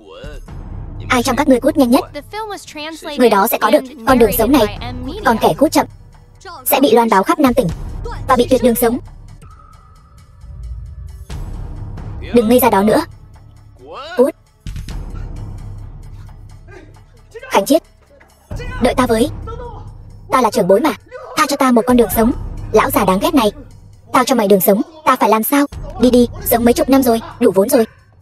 Khánh Chiết, kẻ vướng víu đã xuống đài. Triệu Quang Diệu, hôm nay ngươi đến, rốt cuộc là tính toán gì? Ngươi cứ nói thẳng ra đi. Không ngờ Kiều gia lại coi trọng ngươi như vậy, để ngươi tiếp quản Bồi Phong tập đoàn. Tên ăn bám, chỉ biết núp sau lưng đàn bà. Sao quay? Vương Phong, ăn bám, cảm giác thế nào? Ta còn tưởng ngươi có bao nhiêu bản lĩnh, hóa ra chỉ là đứng sau lưng một người đàn bà khác thôi. Triệu Quang Diệu, chính ngươi là tên ăn bám nhu nhược, lại tưởng đàn ông cả thiên hạ đều giống ngươi sao? Vương Phong không giống vậy. Vương Phong có thể được Kiều tiên sinh coi trọng, trở thành thượng khách của Tứ Hải Thương hội là dựa vào năng lực của chính mình. Còn ngươi dựa vào vợ ngươi mới có được tấm vé vào cửa này thôi. Lâm Nguyệt Nguyệt, đây là chuyện giữa ta và Vương Phong, ngươi là đàn bà đừng xen vào. Vương Phong bây giờ là đàn ông của tôi, chuyện của anh ấy chính là chuyện của tôi. Hay cho một màn vợ chồng tình thâm. Nhưng Vương Phong này không đơn giản như ngươi nghĩ đâu. Anh ấy tiếp quản Bồi Phong tập đoàn, ngươi cũng là vừa mới biết. Chuyện lớn như vậy anh ấy chưa từng nói với ngươi. Trước đây khi ngươi bị Tần Di Phi ức hiếp, bị Tần Di Phi chỉ thẳng mặt mắng, ngươi câu dẫn nhà sản xuất, anh ấy có đứng ra làm chứng cho ngươi không? Vương Phong ơi Vương Phong, ngươi rốt cuộc có bao nhiêu chuyện giấu Lâm Nguyệt Nguyệt? Hay là ngươi đã câu được nhị tiểu thư Kiều gia, vứt bỏ người tình cũ? Này rồi, Nguyệt Nguyệt, ta đã nói với ngươi rồi, hạng đàn ông nghèo hèn không đáng tin. Sao đã đến Hoàng Hà, ngươi vẫn chưa hết hy vọng? Đến nước này, ngươi vẫn còn bênh vực hắn. Năng lực và nhân phẩm của Vương Phong còn chưa đến lượt ngươi nghi ngờ. Được, cái tát này đánh đủ mạnh rồi. Ta vốn nghĩ đến tình nghĩa trước đây của chúng ta sẽ nương tay với ngươi, nào ngờ ngươi vì tên giao hàng hèn mọn này mà hết lần này đến lần khác làm tổn thương ta. Ngươi vì một tên giả tạo làm màu như vậy, ngươi thấy đáng sao? Kẻ giả tạo làm màu là ngươi mới đúng, còn Vương Phong mới là người đáng để tôi từ bỏ tất cả để bảo vệ. Nguyệt Nguyệt, em có phải ngốc không? Đến lúc này rồi mà em vẫn lao vào trốn sau lưng ta đi. Cái gì mà từ bỏ tất cả? Em xem em nói, lời nói ngớ ngẩn gì vậy? Nhớ kỹ, từ nay về sau ta sẽ không để em chịu một chút uất ức nào. Đúng là một đôi cẩu nam nữ. Những lời tình cảm các ngươi nói đều khiến ta cảm động. Là không biết sắp tiêu đời rồi. Chuẩn bị cùng nhau tuẫn tình sao? Tiêu đời thì phải xem ngươi có bản lĩnh đó không. Cảm tạ hai vị đã diễn cho mọi người một vở kịch tình thâm ý thiết hay như vậy. Đừng vội, lát nữa Kiều tiên sinh đến mới có trò hay để xem. Triệu tiên sinh, nếu ngươi không muốn mất thảm thì nhân lúc Kiều tiên sinh chưa tới, bây giờ đi còn kịp. Nhân vật chính còn chưa xuất hiện. Tại sao ta phải rời đi trước? Ta còn muốn xem cho kỹ Lâm Nguyệt Nguyệt này sẽ có kết cục gì. Kẻ nào dám gây sự ở đây? Kiều tiên sinh, Triệu gia ở Nam Tỉnh cũng có chút danh vọng. Triệu tiên sinh ở đây ồn ào như vậy là sao? Kiều tiên sinh, ngài không biết đấy thôi. Tôi kích động như vậy đều là vì Kiều gia mà bất bình. Nghe đồn mấy hôm trước Thiên Kim Kiều gia ở nhà bị kẻ xấu quấy rối. Triệu Quang Diệu, người rốt cuộc đang tính toán gì? Lục Hạo Thiên đã bị giải đến Kiều gia. Hắn ta là chủ mưu, không những không chạy mà còn chủ động trước mặt Kiều tiên sinh nhắc đến chuyện Lục Hạo Thiên quấy rối nhị tiểu thư Kiều gia. Nhưng ta nghe nói mấy hôm nay tên côn đồ đó đã bị bắt. Kiều lão tiên sinh, ngài có muốn biết thân phận của hắn ta không? Nói ta nghe. Đến lúc đó chỉ cần ngươi chắc chắn ta nói như vậy. Kiều lão già sẽ tin sao? Nếu không, ngươi nghĩ Triệu gia nhiều binh hùng tướng mạnh như vậy, ta không chọn lại cố tình chọn tên ngu ngốc Lục Hạo Thiên này để làm việc cho chúng ta, ta chính là coi trọng. Chuyện này nếu qua tay Lục Hạo Thiên mà làm thì chúng ta tiến có thể công, lui có thể thủ, thành hay không đều có người chịu trách nhiệm. Còn ta khi bày ra cái bẫy này đã sớm chôn sẵn manh mối. Đến lúc đó chỉ cần giao Lục Hạo Thiên cho Kiều gia chỉ cần điều tra sơ qua sẽ phát hiện tất cả bằng chứng đều chỉ về một người.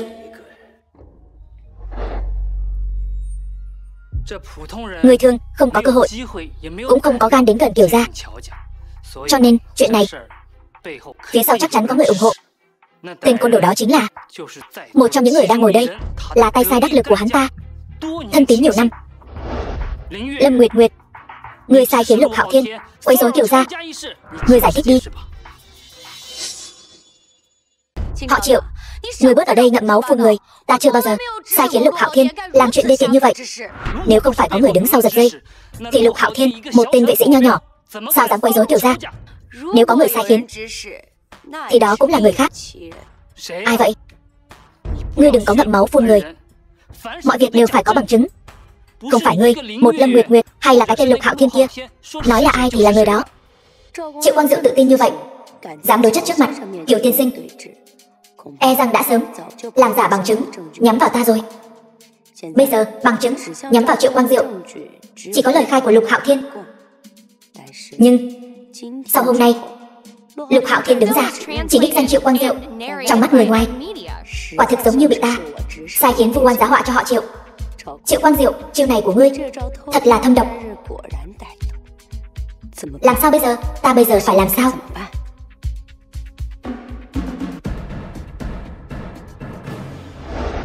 Triệu tiên sinh môi son răng trắng, sao có thể ngậm máu phun người như vậy? Người bôi nhọ thanh danh của một cô gái như vậy, chẳng lẽ không sợ báo ứng sao? Tôi cũng không muốn vạch trần Lâm tiểu thư. Tôi chỉ thấy Lâm tiểu thư tuổi còn trẻ mà không đi đường ngay. Tôi hôm nay vạch trần cũng coi như chúc cô ta sớm ngày tỉnh ngộ, quay đầu là bờ, đừng sai lầm nữa. Triệu tiên sinh, anh hiểu lầm ý tôi rồi. Quấy rối gì chứ? Chuyện hoang đường như vậy anh nghe ở đâu ra? Anh vu oan giá họa, làm bẩn thanh danh của tiểu thư Kiều gia. Ai mà không biết Kiều gia là đệ nhất thế gia ở Nam Tỉnh, còn nhị tiểu thư Kiều gia là hòn ngọc quý trên tay Kiều gia. Làm sao có thể để đám mèo mà gà đồng đến gần? Hơn nữa, chuyện riêng của Kiều gia làm sao anh có thể biết được? Thì ra là vậy. Kiều tiên sinh chắc chắn không muốn chuyện con gái bị quấy rối lan truyền khắp nơi. Người có thể biết chuyện này chỉ có thể là kẻ chủ mưu.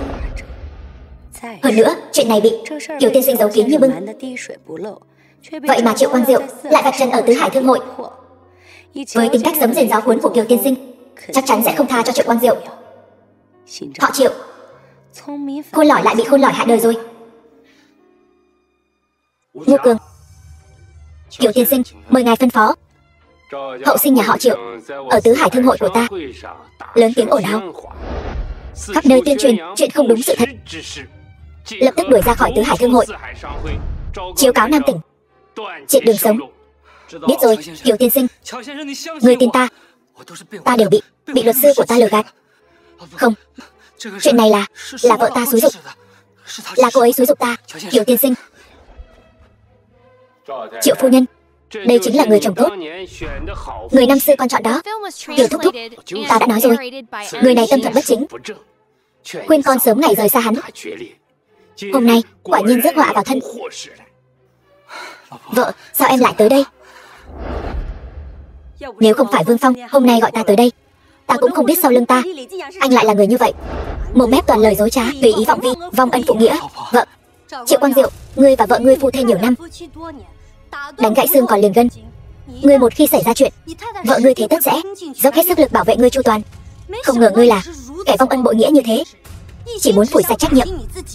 Ngươi có biết hay không, Triệu phu nhân vốn dĩ muốn dùng toàn bộ gia sản nhà họ Triệu để bảo vệ ngươi bình an, mà ngươi không cần suy nghĩ, liền muốn dùng Triệu phu nhân để gánh tội thay.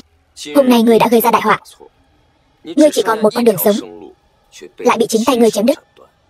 Ngô Cường, còn chờ gì nữa? Hai người các ngươi kéo Triệu Quang Diệu đi. Vợ ơi, vợ, cứu ta. Vợ ơi. Vương tiên sinh, thật thất lễ quá. Tứ Hải Thương hội là hội nghị lớn nhất Nam tỉnh, đang trên đà phát triển, bị kẻ có dụng tâm khác nhắm vào cũng là điều khó tránh khỏi. Tứ Hải Thương hội của ta vẫn chưa có năng lực lớn như vậy. Những kẻ có dụng tâm khác kia là nhắm vào Vương tiên sinh mà đến, phải không? Ý của Kiều tiên sinh là ta không nên tới đây sao? Đương nhiên không phải. Từ khi quyết định hợp tác với Vương tiên sinh thì đã chuẩn bị sẵn sàng đón nhận những sóng gió này rồi. Chỉ là đến sớm một chút thôi. Ở đây người đông miệng lưỡi, Vương tiên sinh vẫn nên theo ta đến phòng khách quý. Mời. Lâm tiểu thư, đồ ăn của cô đây. Cảm ơn nhé.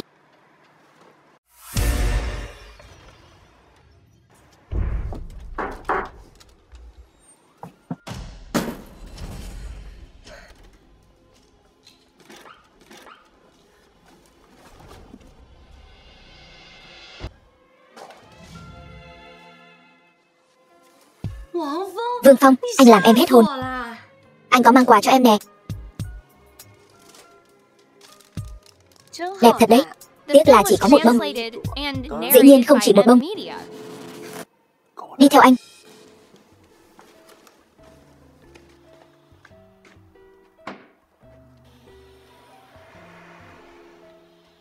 Nhiều hoa quá. Tất cả đều tặng em sao? Không phải. Quà tặng em là chiếc xe này. Xe. Sau này anh chính là tài xế riêng của em.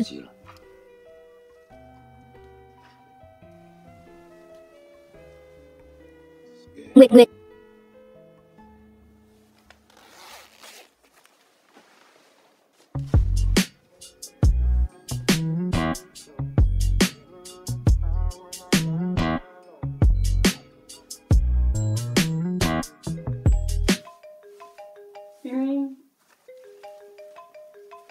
Anh nghe máy đi, công việc quan trọng. Alo. Cái gì? Bắt buộc phải đến ngay bây giờ sao? Không sao, anh cứ lo việc đi. Không cần nói nữa. Em biết. Bận xong rồi, nhớ về sớm nhé. Anh còn nợ em một lời giải thích đấy. Đợi anh bận xong việc, anh sẽ quay lại ngay. Đúng rồi. Ngày kia anh có một bữa tiệc gia đình rất quan trọng. Em có thể cùng anh tham dự không? Anh có hai chuyện rất quan trọng muốn nói với em.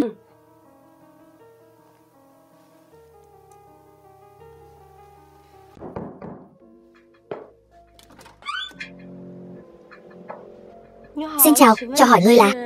Ngươi chính là Lâm Nguyệt Nguyệt. Đúng vậy. Ta còn tưởng là nhân vật nào chứ. Hóa ra chỉ là một cô gái bình thường. Xin lỗi, vị tiểu thư này. Nhà ta không hoan nghênh người lạ. Mời cô rời đi. Không sao đâu. Chúng ta sẽ sớm quen thôi. Bản tiểu thư từ nhỏ đến lớn chưa từng bị ai từ chối. Ngươi là người thứ hai nói không với ta. Người đầu tiên là Vương Phong. Ngươi quen Vương Phong? Dĩ nhiên rồi. Vương Phong là vị hôn phu của ta. Hắn là vị hôn phu của ngươi. Vậy ngươi là vị hôn thê của hắn rồi. Vậy ngươi có biết ta và hắn có quan hệ gì không? Dĩ nhiên là biết rồi. Ngươi là bạn gái của hắn. Làm gì mà kinh ngạc thế? Ta đã nói rồi, chúng ta sẽ sớm quen nhau thôi. Biết đâu chúng ta còn có thể sống chung nữa. Ngươi có ý gì? Ý ta là sau khi ta và Vương Phong thành hôn, ta có thể chấp nhận cho ngươi dọn đến ở cùng. Dù sao thì bản tiểu thư chẳng biết hầu hạ ai bao giờ, càng không học được cái trò quyến rũ đàn ông. Ngươi nghĩ nhiều rồi. Ta cũng không biết chăm sóc ai. Huống chi một cô tiểu thư như ngươi, ta cũng không chăm nổi. Bây giờ mời ngươi lập tức cút ra ngoài, nếu không ta sẽ không khách khí đâu. Vương Phong mấy hôm nay đi đâu ngươi có biết không? Quả nhiên ngươi thật sự chẳng hiểu gì về hắn cả. E rằng ngươi chỉ biết hắn rất giàu thôi. Lúc ta quen Vương Phong, hắn chỉ là một tên nghèo hèn. Nghèo hèn? Vậy ngươi yêu hắn vì điều gì? Ta yêu con người ấm áp và dịu dàng của anh ấy. Ta yêu anh ấy vì anh ấy là người đàn ông có chí khí, có lý tưởng. Nếu cô đã yêu hắn ta đến vậy, chắc hẳn cô cũng không muốn hắn phải chịu thêm gánh nặng nào đúng không? Gánh nặng? Trên mạng chẳng phải đang đồn ầm lên nào là đoạt giải bằng mọi thủ đoạn, diễn xuất dở tệ, rồi còn gì nữa nhỉ? Chảnh chọe, lại còn ngược đãi diễn viên mới. Chẳng lẽ cô không biết gì sao? Tất cả những chuyện đó đều là do đám nhà báo bịa đặt ra cả, hoàn toàn khác xa với con người thật của tôi. Nhưng Vương Phong giờ đã khác. Hắn ta bây giờ không còn là thằng nhóc giao hàng nghèo kiết xác nữa rồi. Hắn bây giờ là chủ tịch tập đoàn Bồi Phong, quản lý cả một tập đoàn lớn như vậy, phải cẩn trọng biết bao nhiêu. Huống chi là một nhân vật tầm cỡ như hắn, chắc chắn sẽ không cưới một nữ minh tinh đầy tai tiếng đâu. Nhà cô có kinh doanh gì không? Nhà cô biết quản lý không? Biết kinh doanh không?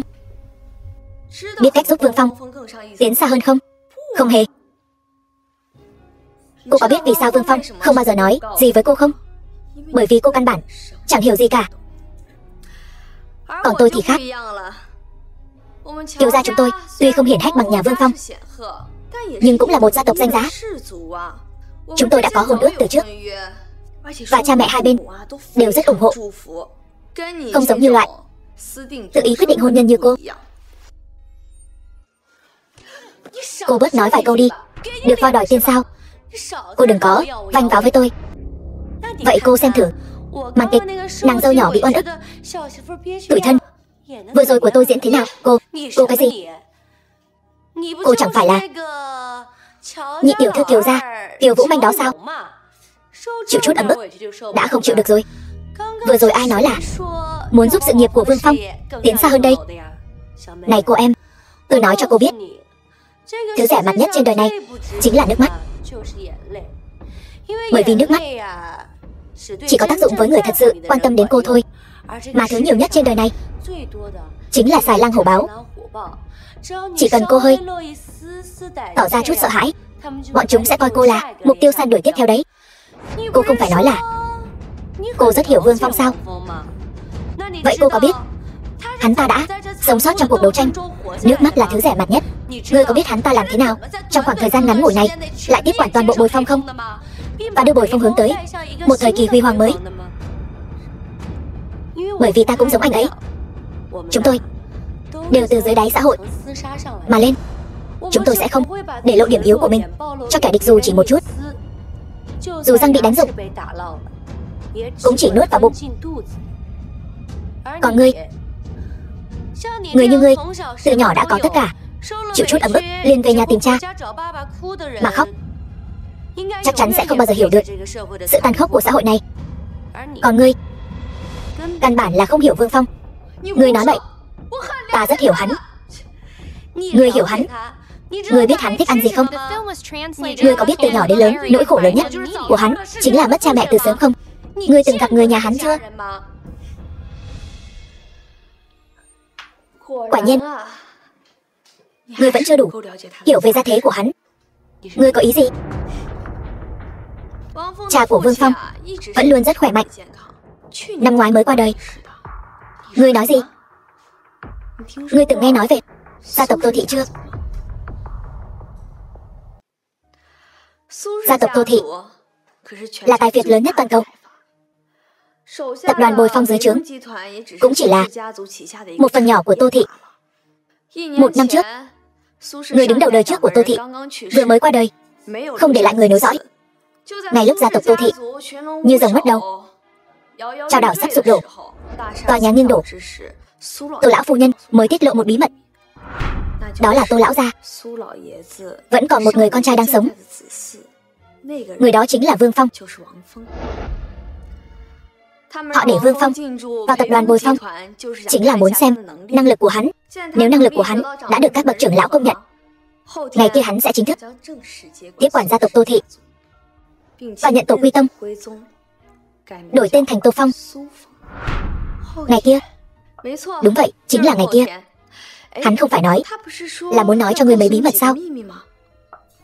Phải. Ta đoán chắc là muốn nói trực tiếp với ngươi, tin chúng tôi đính hôn. Ta không tin. Tin hay không tùy ngươi. Tạm biệt, Lâm Nguyệt Nguyệt. Hẹn gặp lại ngày kia. Sở tổng, vừa rồi cuộc đối thoại của hai người họ cô đều nghe thấy chứ? Nghe thấy rồi. Không ngờ Lâm Nguyệt Nguyệt lại là người có tình cảm và bản tính sâu sắc như vậy. Nếu Vương Phong không phải người thừa kế gia tộc họ Tô, ta nhất định sẽ không nỡ chia rẽ đôi tình nhân nhỏ này. Chỉ tiếc là Sở tổng nhất định phải làm như vậy sao? Tôi thấy như vậy đối với Lâm tiểu thư không được công bằng. Tô gia sẽ không bạc đãi cô ấy. Chúng ta có thể đáp ứng cô ấy bất cứ yêu cầu nào trừ Vương Phong.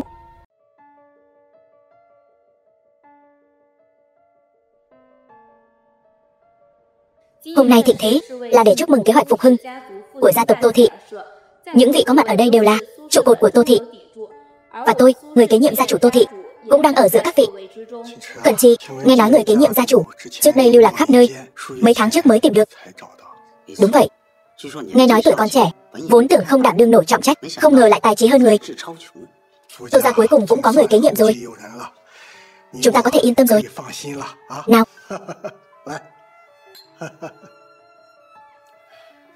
Người kế nhiệm gia chủ Tô gia này thật sự lợi hại như vậy sao? Đó chắc chắn là người xuất chúng. Thì ra anh chính là người kế nhiệm gia chủ Tô gia sao? Bị em đoán trúng rồi. Đây chính là bí mật đầu tiên anh muốn nói với em hôm nay. Bí mật thứ hai là em sẽ sớm biết thôi. Anh nhéo tay em làm gì vậy? Anh lo lắng nhỡ đeo không được thì sao?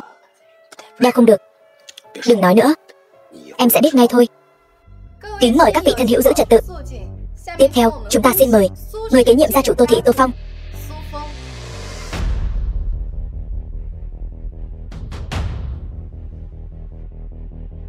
Bái kiến gia chủ. Hôm nay, Tô Phong tôi long trọng cử hành nghi lễ chính thức, tuyên bố kế nhiệm chức vị gia chủ Tô gia. Tôi xin thề sẽ tuân thủ gia huấn Tô gia, với tư cách là gia chủ Tô gia, thực hiện trách nhiệm. Hậu duệ Tô gia nghe lệnh. Có cây cao chọc trời, ắt có gốc rễ. Nước Hoài Sơn, ắt có nguồn cội. Hôm nay Tô gia chúng ta tụ họp tại đây, nhất định phải đồng lòng hiệp lực, chấn hưng gia phong. Đáng tiếc là Tô gia đến đời tôi, người thưa thớt, hương hỏa khó nối. Đúng vậy, gia chủ, ngài nên tìm hiền thê đi. Như vậy Tô gia chúng ta mới sớm có người nối dõi. Vị trưởng lão này nói rất đúng, không giấu gì các vị. Tôi đã có người trong lòng.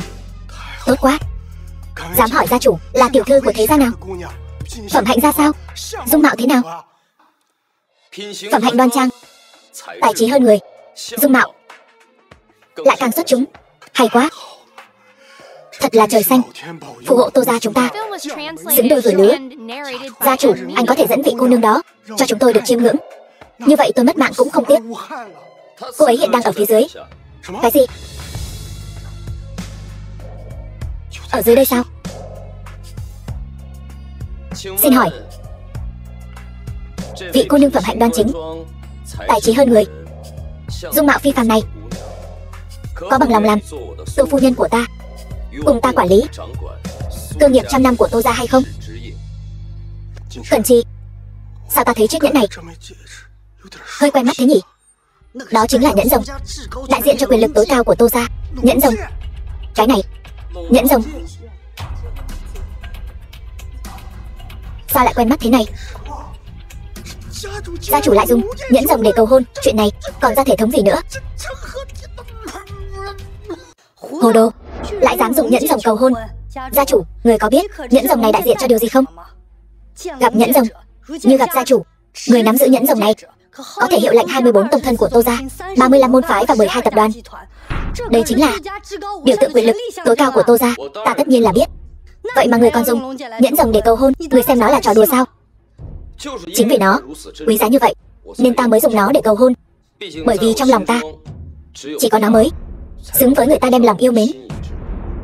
Nếu các người không cho ta dùng nó để cầu hôn, vậy vị trí gia chủ này ta không làm cũng được. Khoan đã, chuyện này không được. Khoan đã. Vâng, theo sự sắp xếp của gia chủ. Anh hứa với em sẽ cho em một lời giải thích. Anh cũng đồng ý với em. Hôm nay sẽ nói cho em biết 2 bí mật. Cầu hôn em chính là bí mật thứ 2. Những chuyện anh đã hứa với em, anh đều đã làm được. Từ nay về sau, anh không còn giấu giếm gì với em nữa.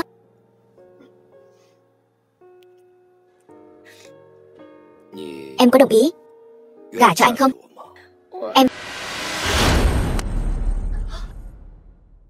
Nguyệt Nguyệt, vừa rồi em nói gì vậy? Nói to lên chút nữa. Em nói em đồng ý.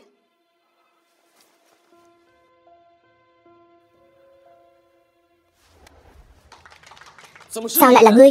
Đây chẳng phải là nhị tiểu thư của Kiều gia, Kiều Vũ Manh sao? Kiều Vũ Manh. Không sai, Tô gia và Kiều gia nhiều đời kết giao. Nếu có thể nên duyên vợ chồng, thật sự là duyên trời tác hợp. Chúng ta có thể hoàn toàn yên tâm rồi. Quả thật, quyền thế của Tô gia cùng với nền móng của Kiều gia hợp tác mạnh mẽ với nhau. Như vậy, Tô gia sau này sẽ càng hưng thịnh hơn trước. Nhà họ Tô có phúc rồi. Chúc mừng gia chủ. Thật là vui mừng cho gia chủ. Có gì đáng mừng đâu. Chúc mừng gia chủ. Tân hôn hạnh phúc. Nếu ngươi còn dám ép ta như hôm nay nữa, hôm sau ta sẽ đến chùa đi tu. Tùy ý.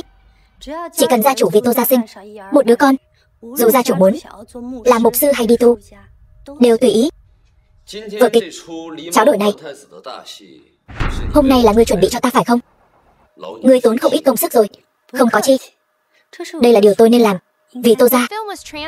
Tô Phong ta quả thật có chuyện liên quan đến Kiều tiểu thư, đại hỷ của hai nhà Tô Kiều, cần phải tuyên cáo thiên hạ.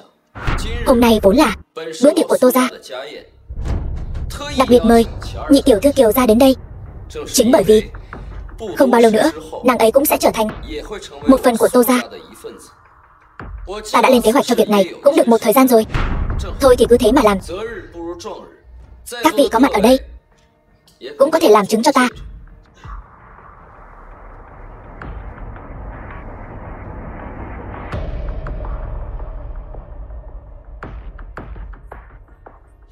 Tộc trưởng Tô gia chứng giám, ta với tư cách là gia chủ Tô gia xin tuyên bố từ hôm nay trở đi, ta và nhị tiểu thư Kiều gia, Kiều Vũ Manh, kết nghĩa anh em. Ngươi nói gì? Ta nói là ta và Kiều tiểu thư vừa gặp đã mến. Ta kính phục nhân phẩm của nàng ấy. Sau khi suy nghĩ kỹ càng, ta quyết định cùng Kiều tiểu thư kết nghĩa anh em, trở thành bằng hữu chí cốt. Kiều tiểu thư sao không uống? Chẳng lẽ là coi thường Tô gia ta sao? Không dám. Vậy mời Kiều tiểu thư uống cạn ly rượu kết bái này. Nếu không thì chính là không uống rượu mời, mà uống rượu phạt đấy.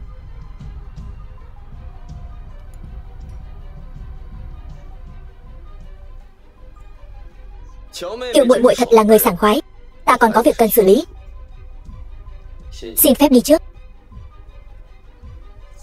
Gia chủ.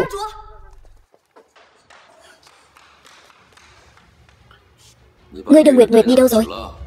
Yên tâm, chúng ta sẽ không bạc đãi nàng ấy đâu. Ta đã sắp xếp cho nàng ấy đi du học nước ngoài rồi. Ta biết ngươi rất đau khổ, đợi qua khoảng thời gian này dần dần sẽ ổn thôi. Vậy là nàng ấy đang ở sân bay phải không? Nếu ngươi muốn ta hết hy vọng thì hãy mau nói thật với ta. Phải. Bảo vệ, mang xe tôi đến đây, đưa tôi đến sân bay. Ngươi không phải nói sẽ hết hy vọng sao? Phải, bây giờ ta hoàn toàn hết hy vọng vào ngươi rồi. Mau mang xe tôi đến đây. Họ sẽ không nghe ngươi đâu. Cái gì? Ta đã sớm dặn toàn bộ khách sạn yên phận cả rồi. Hôm nay bất kỳ ai trong số họ cũng sẽ không nghe lệnh của ngươi. Điện thoại của ngươi ta cũng đã cắt rồi. Vậy ta tự lái xe đi. Toàn bộ xe của khách sạn đều bị rời đi rồi. The film was translated and narrated by M Media. Chiếc xe đó hỏng rồi. Ngươi có thể thử chạy bộ đến sân bay, nhưng khi ngươi đến nơi, Lâm Nguyệt Nguyệt e rằng đã đáp xuống ở xứ người rồi.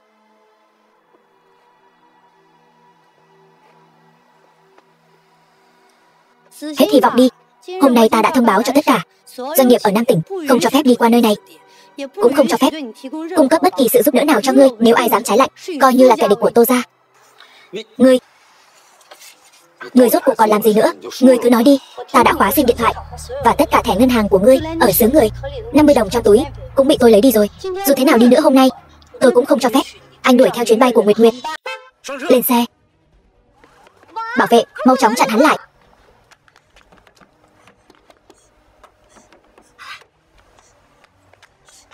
Người lái xe, anh quay lại cho tôi. Nếu không tôi sẽ cho anh bị cấm cửa toàn bộ Nam tỉnh. Cảm ơn tiên sinh đã ra tay giúp đỡ. Không có gì. Đây là đường đến sân bay mà. Sao anh biết? Mấy hôm trước Sở Ninh tiểu thư đã sớm nói lời cay nghiệt rồi. Nói hôm nay không cho phép bất kỳ xe cộ nào đi ngang qua cổng lớn khách sạn, càng không cho phép bất kỳ ai đưa Vương tiên sinh ra sân bay. Nếu không sẽ bị cấm cửa toàn bộ. Chính là đối đầu với Sở gia đấy. Tôi đã đoán được. Vương tiên sinh nhất định cần xe đưa ngài ra sân bay.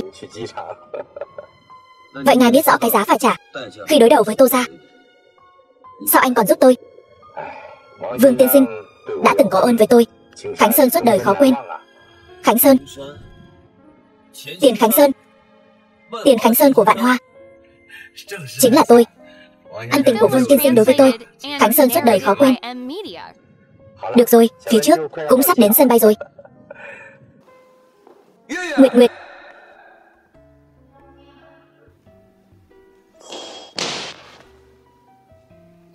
Em cứ tưởng sẽ không còn gặp lại anh nữa. Em gọi cho anh nhiều như vậy, sao anh không nghe máy? Sao em không tin anh? Anh đã nói rồi, anh sẽ bảo vệ em bình yên cả đời. Việc anh đã hứa với em, anh đều sẽ làm được. Dù em đi đâu, anh cũng sẽ tìm được em. Anh về sau sẽ không bao giờ để lạc mất em nữa.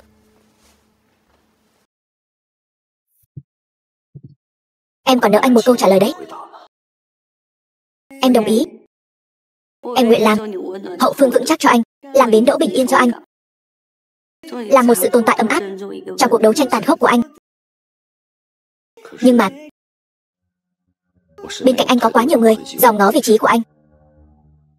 Những ngày tháng sắp tới sẽ có rất nhiều thử thách. Em thật sự đã chuẩn bị sẵn sàng chưa? Bất kể bên ngoài có bao nhiêu sóng gió, chỉ cần có anh bên cạnh em đều không sợ.